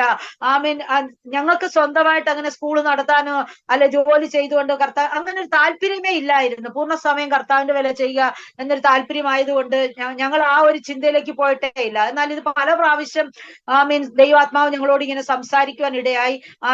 ഇത് ഏറ്റെടുക്കണം എന്ന് ദൈവം സംസാരിച്ച് അപ്രകാരമാണ് ഞങ്ങൾ ആ സ്കൂൾ ഏറ്റെടുത്ത് നടത്താൻ ഇടയായത്. ഹല്ലേലൂയ. ആ സ്ഥാപനം ഇന്ന് കർത്താവിന്റെ വേലയ്ക്ക് ഒരു വലിയ അനുഗ്രഹമായിട്ട് തീരുന്നു. കാരണം എവിടെ വേണേലും ഞങ്ങൾക്ക് കയറി ചെല്ലാൻ പറ്റും സ്കൂൾ ഉള്ളത് കൊണ്ട്. ഹല്ലേലൂയ. ഈ ഏരിയയിലൊക്കെ അതുള്ളത് ഒരു വലിയ അനുഗ്രഹമാണ്. ഹല്ലേലൂയ. ഇന്ന് ഞാൻ പറഞ്ഞതുപോലെ അങ്ങനെ ഞങ്ങൾ ആ ഏരിയയിലൊക്കെ കർത്താവിന്റെ വേല, അവിടുന്ന് ഞങ്ങള് 1 വയസ്സുള്ളപ്പോ കർത്താവിന്റെ വേല അവിടെ ഒരു നല്ല ചർച്ചായി, കുറെ വിശ്വാസികളായി, ചർച്ച് എന്ന് പറഞ്ഞാൽ ചർച്ചിനുള്ള സ്ഥലം ഒക്കെ ആയി, സ്ഥലം വാങ്ങി, ബിൽഡിങ്ങിനുള്ള പൈസ ഒക്കെ വന്ന് ആ സമയത്താണ് ഞങ്ങൾ അവിടെ വിട്ടു വരുന്നത്. അവിടെ വിട്ടു വരുന്ന സമയത്ത് നോർത്ത് ഇന്ത്യയിലേക്ക് കർത്താവിന്റെ വിളി നേരത്തെ തന്നെ എന്നോട് ദൈവാത്മാവ് സംസാരിച്ചിട്ടുണ്ട്, കർത്താവിന്റെ ദാസനോട് സംസാരിച്ചിട്ടുണ്ട്. എന്നാലും കർത്താവിന്റെ ദാസൻ ആദ്യമൊന്നും വലിയ ഇഷ്ടമില്ലായിരുന്നു. എന്നാൽ പിന്നെ ദൈവം സംസാരിച്ചതിന് പ്രകാരം ഞങ്ങൾ നോർത്ത് ഇന്ത്യയിലേക്ക് കുടുംബമായിട്ട് നോർത്ത് ഇന്ത്യയിലേക്ക് കടന്നു വരുവാനിടയായി. അപ്പൊ ഞങ്ങൾ കടന്നു വന്നപ്പോൾ, നീ വെള്ളത്തിൽ കൂടെ കടക്കുമ്പോൾ ഞാൻ നിന്നോട് കൂടെയുണ്ട്, നീ നദിയിൽ കൂടി കടക്കുമ്പോൾ അവ നിന്റെ മീതെ കവികയില്ല, നീ തീയിൽ കൂടി നടന്നാൽ വെന്തുപോകയില്ല, അത് നിന്നെ ദഹിപ്പിക്കുകയുമില്ല. ഈ വചനം ദൈവം തന്നു. ആ ഒരു വചനത്തിൽ ഇങ്ങനെ വളരെ ആശ്രയിച്ച് മുമ്പോട്ട് പോയി. കാരണം ദൈവം തന്ന വചനം, ആ അനുഭവങ്ങൾ ഒത്തിരി, ആ ഒരു സാഹചര്യമായിരുന്നു നോർത്ത് ഇന്ത്യ കടന്നു വന്നു കഴിഞ്ഞ്. നോർത്ത് ഇന്ത്യ വന്നു കഴിഞ്ഞ് വന്ന ഉടനെ പ്രവർത്തനമോ അല്ലെങ്കിൽ സ്കൂളൊന്നും ഇല്ല. കുറച്ച് നാളുകൾക്ക് ശേഷമാണ് സ്കൂൾ ഏറ്റെടുത്തത്. കാരണം മോന് 3 വയസ്സായപ്പോഴാണ് സ്കൂൾ ഞങ്ങൾ എടുത്തത്. ആ സമയം സ്കൂൾ ഏറ്റെടുത്ത് നടത്തുവാനായിട്ട് ഇടയായത്. അതിനു മുമ്പേ ആണെങ്കിൽ ഒന്നുമില്ല. അപ്പം പ്രവർത്തിക്കാൻ ഭാഷയുടേതായ ബുദ്ധിമുട്ട്, കർത്താവിന്റെ ദാസന് ഭാഷ അറിയത്തില്ല, എങ്ങനെ കടന്നുപോയി പ്രവർത്തിക്കും, വേണ്ടവണ്ണം പ്രവർത്തിക്കാൻ പറ്റുന്നില്ല. വന്നു കഴിഞ്ഞപ്പോൾ വളരെ പ്രയാസങ്ങളും ബുദ്ധിമുട്ടും പ്രയാസമൊക്കെ, സാമ്പത്തികമായ ഞെരുക്കം കുറെ കുറഞ്ഞു. കാരണം ഇവിടെ വന്നതിന് ശേഷം ഇവിടെയൊക്കെ വിശ്വാസികളും കാര്യങ്ങളൊക്കെ ഉണ്ട്, ഒത്തിരി സാമ്പത്തിക ഞെരുക്കമില്ല. എന്നാൽ നാട്ടിലതുപോലെ ബുദ്ധിമുട്ടില്ല. എങ്കിലും കർത്താവ് നടത്തി അത്ഭുതകരമായിട്ട്. അവൻ ഇവിടെ വന്നതിന് ശേഷം ഇങ്ങനെ പ്രവർത്തിക്കാൻ പോകാനൊന്നും പറ്റാത്തത് കൊണ്ട്, പ്രവർത്തനം ഒന്നും ശക്തമല്ലാതെ എങ്ങും കടന്നുപോയി പ്രവർത്തിക്കാൻ പറ്റുന്നില്ല. വിശ്വാസികൾ വേണ്ടവണ്ണം ഇല്ല, എവിടെ പോകും, എന്ത് ചെയ്യും, ഒന്നും അറിയത്തില്ല. കർത്താവിന്റെ ദാസന് ഇവിടെ നോർത്ത് ഇന്ത്യയിലെ ഉദയപൂർ ബൈബിൾ കോളേജിൽ പഠിക്കുവാനായിട്ട് കടന്നുപോയി. അവിടെ കടന്നുപോയി ഫിലദൽഫിയ അതിനുശേഷം പഠനം കഴിഞ്ഞിട്ട് എവിടെ കടന്നുപോയി, എങ്ങനെ പോയി പ്രവർത്തിക്കും, വേണ്ടവണ്ണം ഭാഷ അറിയില്ല, അറിയില്ല, അങ്ങനെയൊക്കെയുള്ള വളരെ പ്രയാസങ്ങൾ നേരിട്ട്. എന്നാൽ ഞങ്ങൾ പ്രാർത്ഥിച്ചുകൊണ്ടിരുന്നു, ഞങ്ങൾ ഒറ്റയ്ക്ക് ഇരുന്ന് പ്രാർത്ഥിച്ചുകൊണ്ടിരുന്ന് ഞങ്ങൾക്ക് ആദ്യ നാളിൽ ഒരു മൂന്ന് മലയാളി ഫാമിലി, വിശ്വാസികളായിട്ടുള്ള 3 മലയാളി ഫാമിലി ആയിട്ട് ഞങ്ങൾ പ്രവർത്തനം ആരംഭിച്ചു. ആ ഒരു ഏരിയ ഞങ്ങൾ പ്രവർത്തനം ആരംഭിച്ച് പ്രവർത്തനം ആരംഭിച്ചു. എന്നാൽ ചില നാളുകൾക്ക് ശേഷം അവര് ഉണ്ടായിരുന്ന സമയമൊക്കെ വളരെ സന്തോഷമായിരുന്നു, കുഴപ്പമൊന്നുമില്ല. സ്വത്രാഴ്ചയുണ്ട്, ദശാംശമുണ്ട്, കാര്യമൊക്കെ വളരെ സന്തോഷകരമായിട്ട് പോയി.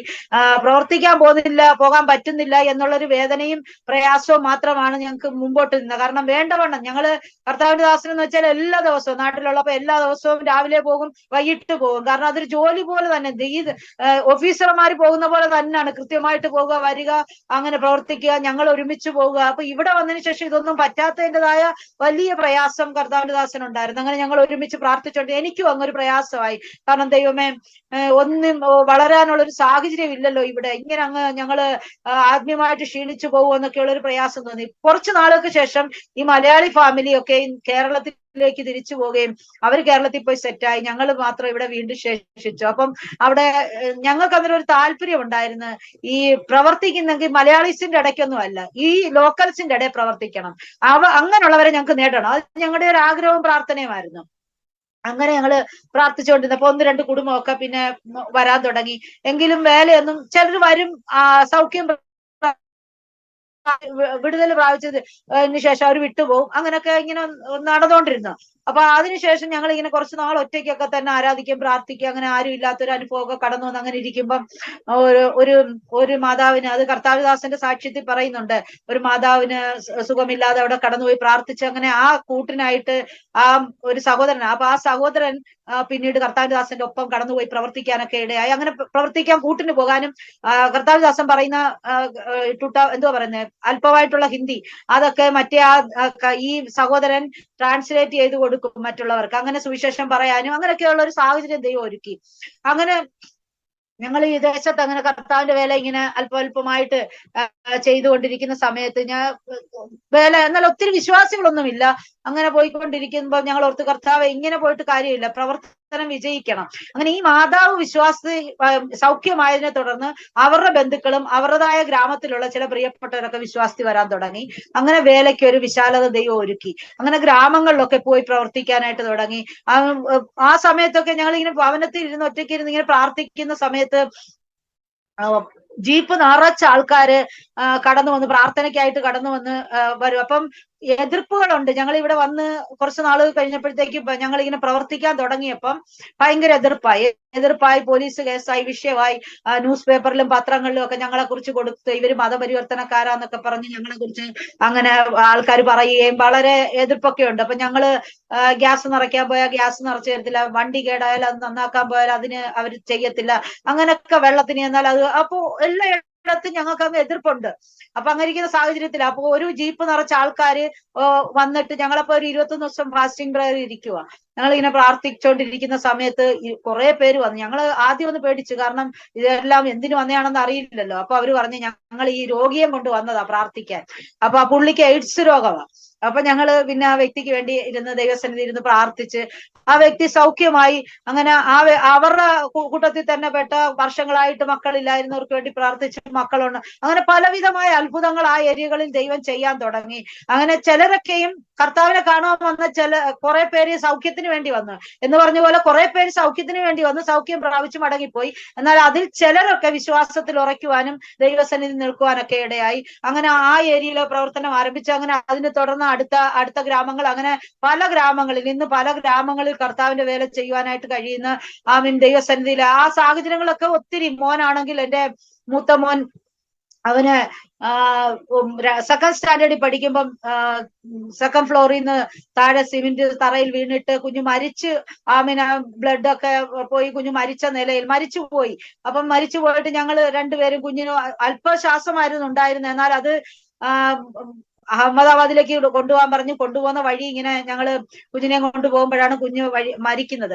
അപ്പൊ ഞങ്ങൾ രണ്ടുപേരും ആ വാഹനത്തിൽ തന്നെ മുട്ടിലിന്മേലിരുന്ന് പ്രാർത്ഥിച്ച് ഒരു കുറച്ച് സെക്കൻഡ് 5-10 മിനിറ്റ് ഞങ്ങൾ പ്രാർത്ഥിച്ചു കാണും. അപ്പോഴത്തേക്ക് വീണ്ടും അവനിലേക്ക് ആ ശ്വാസം കടന്നു. കാലും കൈയും ഒക്കെ തണുത്ത് മരവിച്ചതുപോലെ. എന്നാല് ദൈവം പെട്ടെന്ന് കുഞ്ഞിന് ശ്വാസം തിരിച്ചു. ഞങ്ങൾ പ്രാർത്ഥിച്ചു, കർത്താവേ ഈ കുഞ്ഞ് മരിച്ചവനായിട്ട് നിന്ദിക്കപ്പെട്ടവരായിട്ട് വരുവാനിടയായിരുന്നു. ഞങ്ങൾ കർത്താവിന്റെ വേല ചെയ്യാൻ വേണ്ടി ഈ ദേശത്ത് കടന്നു വന്നെങ്കിൽ ഹല്ലേലൂയ, എല്ലാവരും കുഞ്ഞിനെ ശവം കാത്തിരിക്കുകയാണ് ഞങ്ങൾ താമസിക്കുന്ന ഏരിയയിൽ. എന്നാല് ഞങ്ങൾ ജീവനുള്ള കുഞ്ഞുമായിട്ടാണ് തിരിച്ചു വന്നത്. ഹല്ലേലൂയ, ആമീൻ. ദൈവം അത്ഭുതങ്ങളുടെ ദൈവമാണ്. ആമീൻ. ഒരിക്കലും നമ്മളെ നിന്നെ കേൾപ്പിക്കുന്ന ദൈവമല്ല. ഹല്ലേലൂയ. അവങ്കലേക്ക് നോക്കിയവരുടെ മുഖം പ്രകാശിതമായി.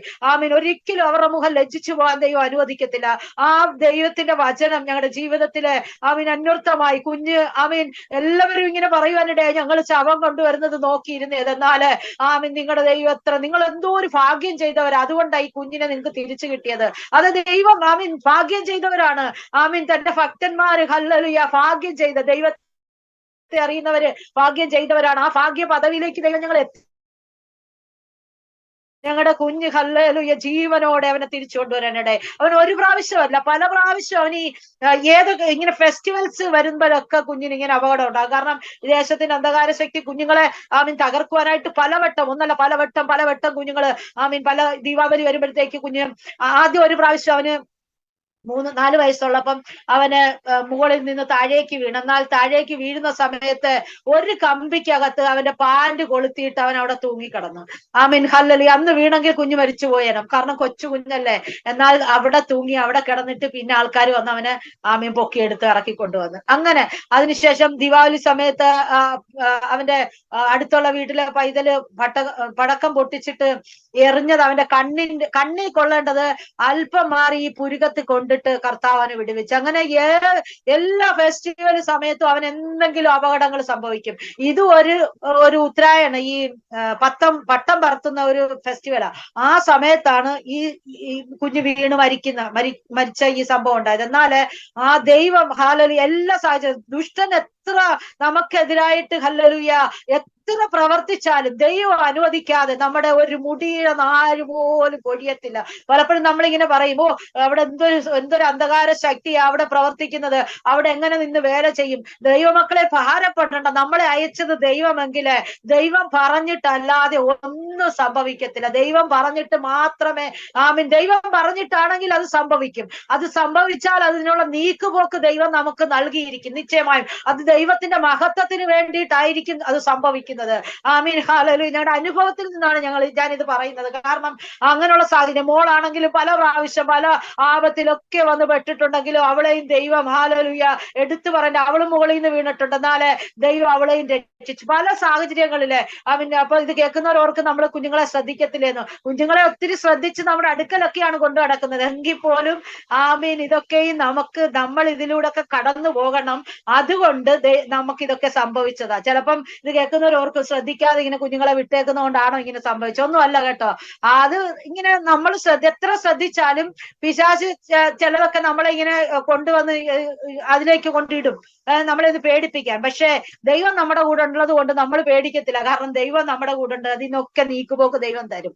അങ്ങനെ ദൈവം ഹല്ലേലൂയ വിഷയത്തിലെ നീക്കുപോക്ക് തന്ന് ഇന്ന് എന്റെ മോനെ മേളിൽ നിന്ന് വീണ് ഡോക്ടർ പറഞ്ഞ് ഇവന് ഒന്നെങ്കിൽ എന്തെങ്കിലും അംഗവൈകല്യം കാണും, അല്ലെങ്കിൽ ഇവൻ ഓർമ്മശക്തി കാണത്തില്ല.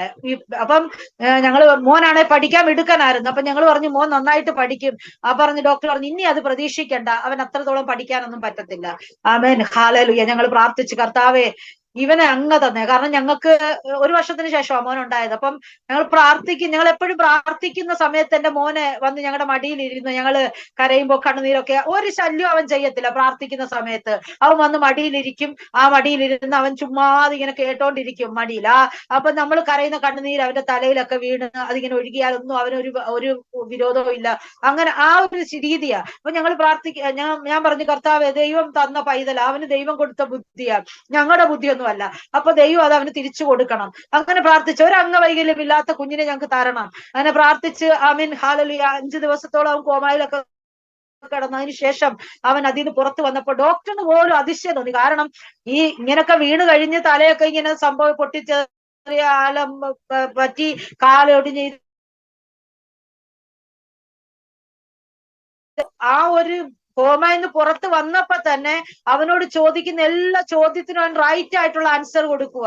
അപ്പൊ അവൻ പഠിച്ച കാര്യങ്ങളൊക്കെ ഡോക്ടർ ഇങ്ങനെ ചോദിച്ച് ടേബിളും ഫ്രൂട്ട്സിന്റെ നെയിംസ് അങ്ങനെ പലതും ഇങ്ങനെ ചോദിക്കുമ്പോൾ അതൊക്കെ അവൻ ഇങ്ങനെ കറക്റ്റ് ആയിട്ട് ഡോക്ടർ ചോദിക്കുക ഇതെന്തൊരു അത്ഭുതമാ, ഞാൻ ഇന്ന് വരെ ഇങ്ങനെ ഒരു സംഭവം എന്റെ ജീവിതത്തിൽ കണ്ടിട്ടില്ല. കാരണം ഇങ്ങനെ സംഭവിക്കുന്ന കുഞ്ഞുങ്ങള് കുറച്ചെങ്കിലും ഒരു 6 മാസമെങ്കിലും അവർ ഓർമ്മ പൂർണ്ണമായിട്ട് തിരിച്ചു വരാൻ തടസ്സം ഉണ്ടാകും. പക്ഷെ ഇത് 6 മാസം പോയിട്ട് ഹല്ലേലൂയ 1 മാസം പോലും എടുക്കുന്നതിന് മുമ്പ് കുഞ്ഞ് മിടുക്കനായാലും 6 ദിവസം ഹല്ലേലൂയ എടുക്കുന്നതിന് മുന്നമേ പൈതൽ പുറത്തു വന്നു. 6 മാസം പോയിട്ട് 6 ദിവസം എടുത്തില്ല. എന്റെ ദൈവം എത്ര വിശ്വസ്തനാ. ഹല്ലേലൂയ. ദൈവം പറഞ്ഞിട്ട് ഹല്ലേലൂയ തന്നിട്ട് നിങ്ങളെ അയച്ചിട്ടുണ്ടെങ്കിൽ, ദൈവം തന്നതാണെങ്കിൽ ഒരു ശത്രുവിനും അവന്റെ മേൽ ഹല്ലേലൂയ ഹല്ലേലൂയ ചെങ്കോല് വെക്കുവാൻ അനുവദിക്കുന്ന ദൈവമല്ല. ദൈവം നമ്മുടെ തലമുറകളുടെ മേൽ ചെങ്കോല് വെപ്പിക്കില്ല. വിശ്വാസത്തോട് നിങ്ങൾ എന്നെ കേൾക്കുന്ന ദൈവമക്കളെ, ചിലപ്പോൾ നിങ്ങളുടെ കുഞ്ഞുങ്ങള് ഭാരത്തിലായിരിക്കാം, രോഗികളായിരിക്കാം, ഏതെങ്കിലും ആ സാഹചര്യത്തിലായിരിക്കാം. നിങ്ങൾ വിശ്വസിക്കുക, നമുക്ക് തന്ന ദൈവം നമുക്ക് തന്നിരിക്കുന്ന മക്കള് അവന്റെ ദാനമാണ്. അത് ഒരിക്കലും ഹല്ലേലൂയ ഒരു ദുഷ്ടന്റെ ചെങ്കോലും അവന്റെ വെക്കാൻ ദൈവം അനുവദിക്കത്തില്ല. വിശ്വാസത്തോട് പ്രാർത്ഥിക്കുക. ഹല്ലേലൂയ. എന്റെ പൈതല് ഒരു കുഴപ്പമില്ലാതെ, ബുദ്ധിക്ക് ഒരു കുഴപ്പമില്ല, ഓർമ്മയ്ക്ക് ഒരു കുഴപ്പമില്ല, ഹല്ലേലൂയ അവന്റെ രൂപത്തിന് ഒരു കുഴപ്പമില്ല, ഹല്ലേലൂയ അവന്റെ കാലിനൊരു കുഴപ്പമില്ല, ഒരംഗവൈകല്യമില്ലാതെ സുന്ദരനും മിടുക്കനുമായിട്ട് ദൈവം എനിക്ക് അവനെ തിരിച്ചു തന്നു. ഹല്ലേലൂയ. മോനെ തിരിച്ചു തന്നിട്ട് കുറച്ച് 3-4 മാസങ്ങൾക്ക് ശേഷം അവന് സ്റ്റേജിൽ ആനുവൽ ഫംഗ്ഷന് സ്റ്റേജിൽ ഡാൻസ് ചെയ്ത് ഇങ്ങനെ അവന്റെ ക്ലാസ്സിലെ പിള്ളേർ ചെയ്തപ്പോൾ, ഡാൻസ് ചെയ്തപ്പോൾ പല പേരൻസും അവന് പൈസ കൊടുത്ത്. കാരണം ഇത്രയും വലിയൊരു ആക്സിഡന്റിൽ നിന്ന് രക്ഷപ്പെട്ടിട്ട് ഇത്രയും പെട്ടെന്ന് അവൻ ഡാൻസ് ചെയ്ത് കണ്ടിട്ട് അവരൊക്കെ അങ്ങ് സന്തോഷം കൊണ്ട് ദൈവത്തെ മഹത്വപ്പെടുത്തുകയും അവന് പൈസ കൊടുക്കുവാനിടയായി. ഹല്ലേലൂയ. ജാതികളാണ്, വിശ്വാസികളൊന്നും അല്ല, ജാതികൾ ഇത് കണ്ടിട്ട് സന്തോഷത്തോടെ ദൈവത്തെ മഹത്വപ്പെടുത്തി കൊണ്ട് കൊടുക്കുവാനിടയായി. കാരണം അത്ര പെട്ടെന്നൊരു റിക്കവറി ദൈവം അവന് കൊടുത്തു. ഹല്ലേലൂയ. ഇന്ന് എന്റെ മോൻ MBBS പഠിക്കുന്നു. ഹല്ലേലൂയ. 4 വർഷം പൂർത്തിയാക്കി, 5ാം വർഷ വിദ്യാർത്ഥിയ. മോള് അവള് BSc നേഴ്സിംഗ് ചെയ്തുകൊണ്ടിരിക്കുന്നു. അവളും കർത്താവിൽ ഹല്ലേലൂയ അനുഗ്രഹിക്കപ്പെട്ട രീതിയിലായിരിക്കുന്നു. ഒരു കുഴപ്പവുമില്ല. ദൈവത്താൽ ഹല്ലേലൂയ അനുഗ്രഹിക്കപ്പെട്ട രീതിയിൽ മുമ്പോട്ട് പോയിക്കൊണ്ടിരിക്കുന്നു. കർത്താവ് അങ്ങനെ ഈ ദേശത്ത് ഞങ്ങളെ കൊണ്ടുവന്ന അനേക അത്ഭുതങ്ങൾ, രോഗികൾ സൗഖ്യമാകുകയും ഭൂതങ്ങൾ പുറത്താകുകയും ഹല്ലേലൂയ. ഇപ്പൊ ഈ കഴിഞ്ഞിടയ്ക്ക് തന്നെ ഒരു തളർന്നു കിടന്ന ഒരു പൈതല് ഇതുപോലെ എന്റെ മോനെ ഹല്ലേലൂയ വീണതുപോലെ മുകളിൽ നിന്ന് വീണിട്ട് നട്ടലൊക്കെ ഒടിഞ്ഞിട്ട് ഹല്ലേലൂയ അവനെ ഓപ്പറേഷൻ ചെയ്ത്, ഓപ്പറേഷൻ ഒന്നും സക്സസ് ആകാതെ അവൻ 7-8 മാസോ വർഷത്തോളം ഇങ്ങനെ ബെഡിൽ തന്നെ കിടന്ന് അവന്റെ ശരീരമെല്ലാം ഇങ്ങനെ ശുഷ്കിച്ച് കാലുകളൊക്കെ അങ്ങ് തേഞ്ഞ് ഈ പെൻസിൽ പോലായി. അങ്ങനെ വെറും അവൻ ഇനി എഴുന്നേറ്റ് നടക്കാൻ ഒരു സാധ്യതയുമില്ല. എന്നാൽ ദൈവം ഹല്ലേലൂയ അവനെ പ്രാർത്ഥനയ്ക്ക് ഞങ്ങൾ കടന്നു ചെന്ന് പ്രാർത്ഥിച്ച് ഇന്ന് അവൻ എഴുന്നേറ്റ് നടന്ന് അവൻ കർത്താവിന്റെ വേലയ്ക്ക് വേണ്ടി സമർപ്പിച്ച് കർത്താവിന്റെ വേല ചെയ്യുന്നു. അങ്ങനെ ദൈവം ഓരോ ദിവസം ഞങ്ങളെ ഈ ദേശത്ത് ഓടിച്ചു കളയാൻ വേണ്ടി പലരും ശ്രമിച്ചു. ഇപ്പോഴും ഞങ്ങൾക്ക് എതിർപ്പുണ്ട്. ആരാധിക്കാനൊന്നും സ്വാതന്ത്ര്യത്തോട് പറ്റത്തില്ല. വലിയ വിഷയങ്ങളുണ്ട്. എങ്കിൽ പോലും ആരാധന സ്വാതന്ത്ര്യം ഞങ്ങൾക്ക് ഇല്ലെങ്കിൽ പോലും ഞങ്ങള് ഹല്ലേലൂയ ദൈവം ഞങ്ങളെ നടത്തുന്ന ഒരു കർത്താവിന്റെ വേല ശക്തമായിട്ട് ദേശങ്ങളിൽ ചെയ്യുവാൻ തക്കവണ്ണം എതിർപ്പുകളുടെ മധ്യത്തിലും ഞങ്ങളെ കണ്ടാൽ ഹല്ലേലൂയ കത്തിച്ചു കളയുന്ന മധ്യത്തിലും കടന്നുപോയി സുവിശേഷം അറിയിപ്പാനും പ്രവർത്തിപ്പാനും ഒക്കെ ദൈവം സഹായിക്കുന്നു. കൂടെ പ്രവർത്തിക്കാൻ അന്ന് ആരുമില്ലായിരുന്നു. എന്നാൽ ഇന്ന് 7 കർത്താവിന്റെ ദാസന്മാരെ കൂട്ടുപ്രവർത്തകരായി തന്നിരിക്കുന്ന അനേക ഇടങ്ങളിൽ കർത്താവിന്റെ വേല ചെയ്യുവാൻ ദൈവം ഇടയാക്കുന്ന, അങ്ങനെ കർത്താവ് ഞങ്ങളെ ശക്തമായി ഉപയോഗിക്കുന്ന എന്നെ കേൾക്കുന്ന ദൈവമക്കളെ, ദൈവം ഹല്ലേലൂയ പറയുന്നത് ചെയ്താൽ നിശ്ചയമായിട്ടും ദൈവം നമ്മളെ മാനിക്കും. ഹല്ലേലൂയ. ദൈവം അതിന് വിശ്വസ്തനാണ്. കർത്താവ് ഞങ്ങളെ സഹായിപ്പാൻ ദൈവമക്കൾ പ്രാർത്ഥിക്കുന്നു. Praise the Lord. ഹല്ലേലൂയ. കർത്താവ് ഇത്രത്തോളം അനുഗ്രഹിച്ചു. സ്തോത്രം. വിശ്വാസത്തിൽ വരേണ്ടത് ഫോഴ്സിലാണോ? ഫോഴ്സ് ചെയ്തിട്ടാണോ വിശ്വാസത്തിൽ വരേണ്ടത്? ആര് ഫോഴ്സ് ചെയ്ത് വന്നാൽ ഇത്രയൊന്നും ചെയ്യാൻ പറ്റില്ല. എന്നാൽ കർത്താവ് ഇടപെട്ടു. കർത്താവിന്റെ കൃപയാൽ ഇതിലേക്ക് വന്നു. കർത്താവ് തന്റെ കരം പിടിച്ച് കൺട്രോൾ ചെയ്ത് നടത്തി ഇത്രത്തോളം വേലകളിൽ മാനിച്ചു. എത്ര അനുഗ്രഹിക്കപ്പെട്ട സാക്ഷ്യം! ഇനിയും പറഞ്ഞാൽ തീരത്തില്ല അല്ലെ? അതുപോലെ സാക്ഷ്യങ്ങളുണ്ട്. എങ്കിലും ദൈവമാണ് ഇത്രത്തോളം നടത്തിയത്. കർത്താവ് ഇത്രത്തോളം പരിപാലിച്ചു. കൃപകൾക്കായിട്ട് സ്തോത്രം ചെയ്യുന്നു. കർത്താവിന്റെ ദാസനെയും ദാസിയെയും വളരെ അനുഗ്രഹീതമായ നിലയിൽ ഉപയോഗിക്കുന്നവർക്ക് സ്തോത്രം ചെയ്യുന്നു. തുടർന്നും കർത്താവിന്റെ നാമത്തിന്റെ മഹിമയ്ക്കായിട്ട് അധികമായി ഉപയോഗിക്കപ്പെടുവാൻ കർത്താവ് ഇടയാക്കട്ടെ എന്ന് പ്രാർത്ഥിക്കുന്നു. പ്രിയ പ്രേക്ഷകരെ, ഈ കുടുംബത്തെ ഓർത്ത് നിങ്ങൾ പ്രാർത്ഥിക്കണമെന്ന് ഒരിക്കൽ കൂടി ഞാൻ നിങ്ങളോട് അപേക്ഷിക്കുന്നു. കാരണം പ്രതികൂലങ്ങളുടെ നടുവിൽ ഹല്ലേലൂയ പ്രശ്നങ്ങളുടെ നടുവിൽ ജീവനുള്ള ദൈവത്തെ കാണുവാനിടയായത് മുഖാന്തരം അനേകരെ ഈ ദൈവത്തിലേക്ക് അടുപ്പിക്കുവാൻ, അനേകർക്ക് രോഗശാന്തിയും ഭൂതശാന്തിയും ദൈവകൃപയും ഒക്കെ ഒരുപോലെ പകർന്നു കൊടുക്കുവാൻ ഇടയാക്കി. ഇന്ന് അനേക ഗ്രാമങ്ങൾ വെളിച്ചമുള്ളതായി മാറി. ആടും കോഴിയും ഒക്കെ ഇരുന്ന സ്ഥലത്ത് ഇന്ന് ദൈവമക്കളെ കൊണ്ട് നിറഞ്ഞ് കൃപയാൽ അനുഗ്രഹിക്കപ്പെടുവാൻ ഇടയായി.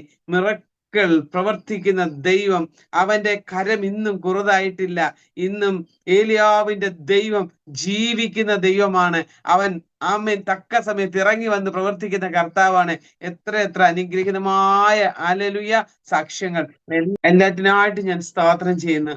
കർത്താവിന്റെ ദാസിയെ ഇത്രത്തോളം അനുഗ്രഹീതമായ ഒരു സാക്ഷ്യം പങ്കുവയ്ക്കുവാൻ കർത്താവ് ഇടയാക്കിയതിനായിട്ട് നന്ദി. കർത്താവ് ധാരാളമായിട്ട് അനുഗ്രഹിക്കട്ടെ. പ്രാർത്ഥനയിൽ അന്യോന്യം നമുക്ക് ഓർക്കാം. കൃപയിൽ സൂക്ഷിക്കട്ടെ. കർത്താവെ, ഞങ്ങളുടെ അഭിഷിക്തി അനുഗ്രഹിക്കണമേ. അവിടുത്തെ വേലയിൽ വർദ്ധിച്ചു വരുവാൻ സഹായിക്കണമേ. കർത്താവിന്റെ നാമത്തിന്റെ മഹിമയ്ക്ക് വേണ്ടി കർത്താവെ, ഞങ്ങൾ ചിലവഴിച്ചതും ഞങ്ങൾ കഷ്ടപ്പെട്ടതും ഒന്നും വെറുതെ ആകത്തില്ലല്ലോ. കർത്താവെ, 100 മടങ്ങ് പ്രതിഫലം കൊടുത്ത് കർത്താവിന്റെ മക്കളെ അനുഗ്രഹിപ്പാനായിട്ട് പ്രാർത്ഥിക്കുന്നു. ഈ കുടുംബത്തെ യേശു ക്രിസ്തുവിൻ നാമത്തിൽ ഞങ്ങൾ അനുഗ്രഹിച്ചു പ്രാർത്ഥിക്കുകയാണ്. അത്ഭുതങ്ങളുടെ ദൈവമായി പ്രവർത്തിക്കണം. കുഞ്ഞുങ്ങളുടെ വിദ്യാഭ്യാസത്തിൽ ഇതുവരെ കൂടെ ഇരുന്നതിനായിട്ട് സ്തോത്രം. തുടർന്നും അവിടുത്തെ കരം കൂടെ ഇരിക്കണമേ. ദൈവദാസനെ അനുഗ്രഹിക്കണമേ. എല്ലാ വേലകളെയും മാനിക്കണമേ. നന്മകളാൽ നിറയ്ക്കണം. പ്രാർത്ഥന കേട്ടതിനായിട്ട് സ്തോത്രം. യേശു ക്രിസ്തുവിൻ വലിയേറിയ നാമത്തിൽ ചോദിക്കുന്ന പ്രാർത്ഥന ദൈവമൂലം കേൾക്കണം. സ്വർഗീയ നല്ല പിതാവേ, ആമേൻ, ആമേൻ, ആമേൻ. God bless you all. മറാനാഥ.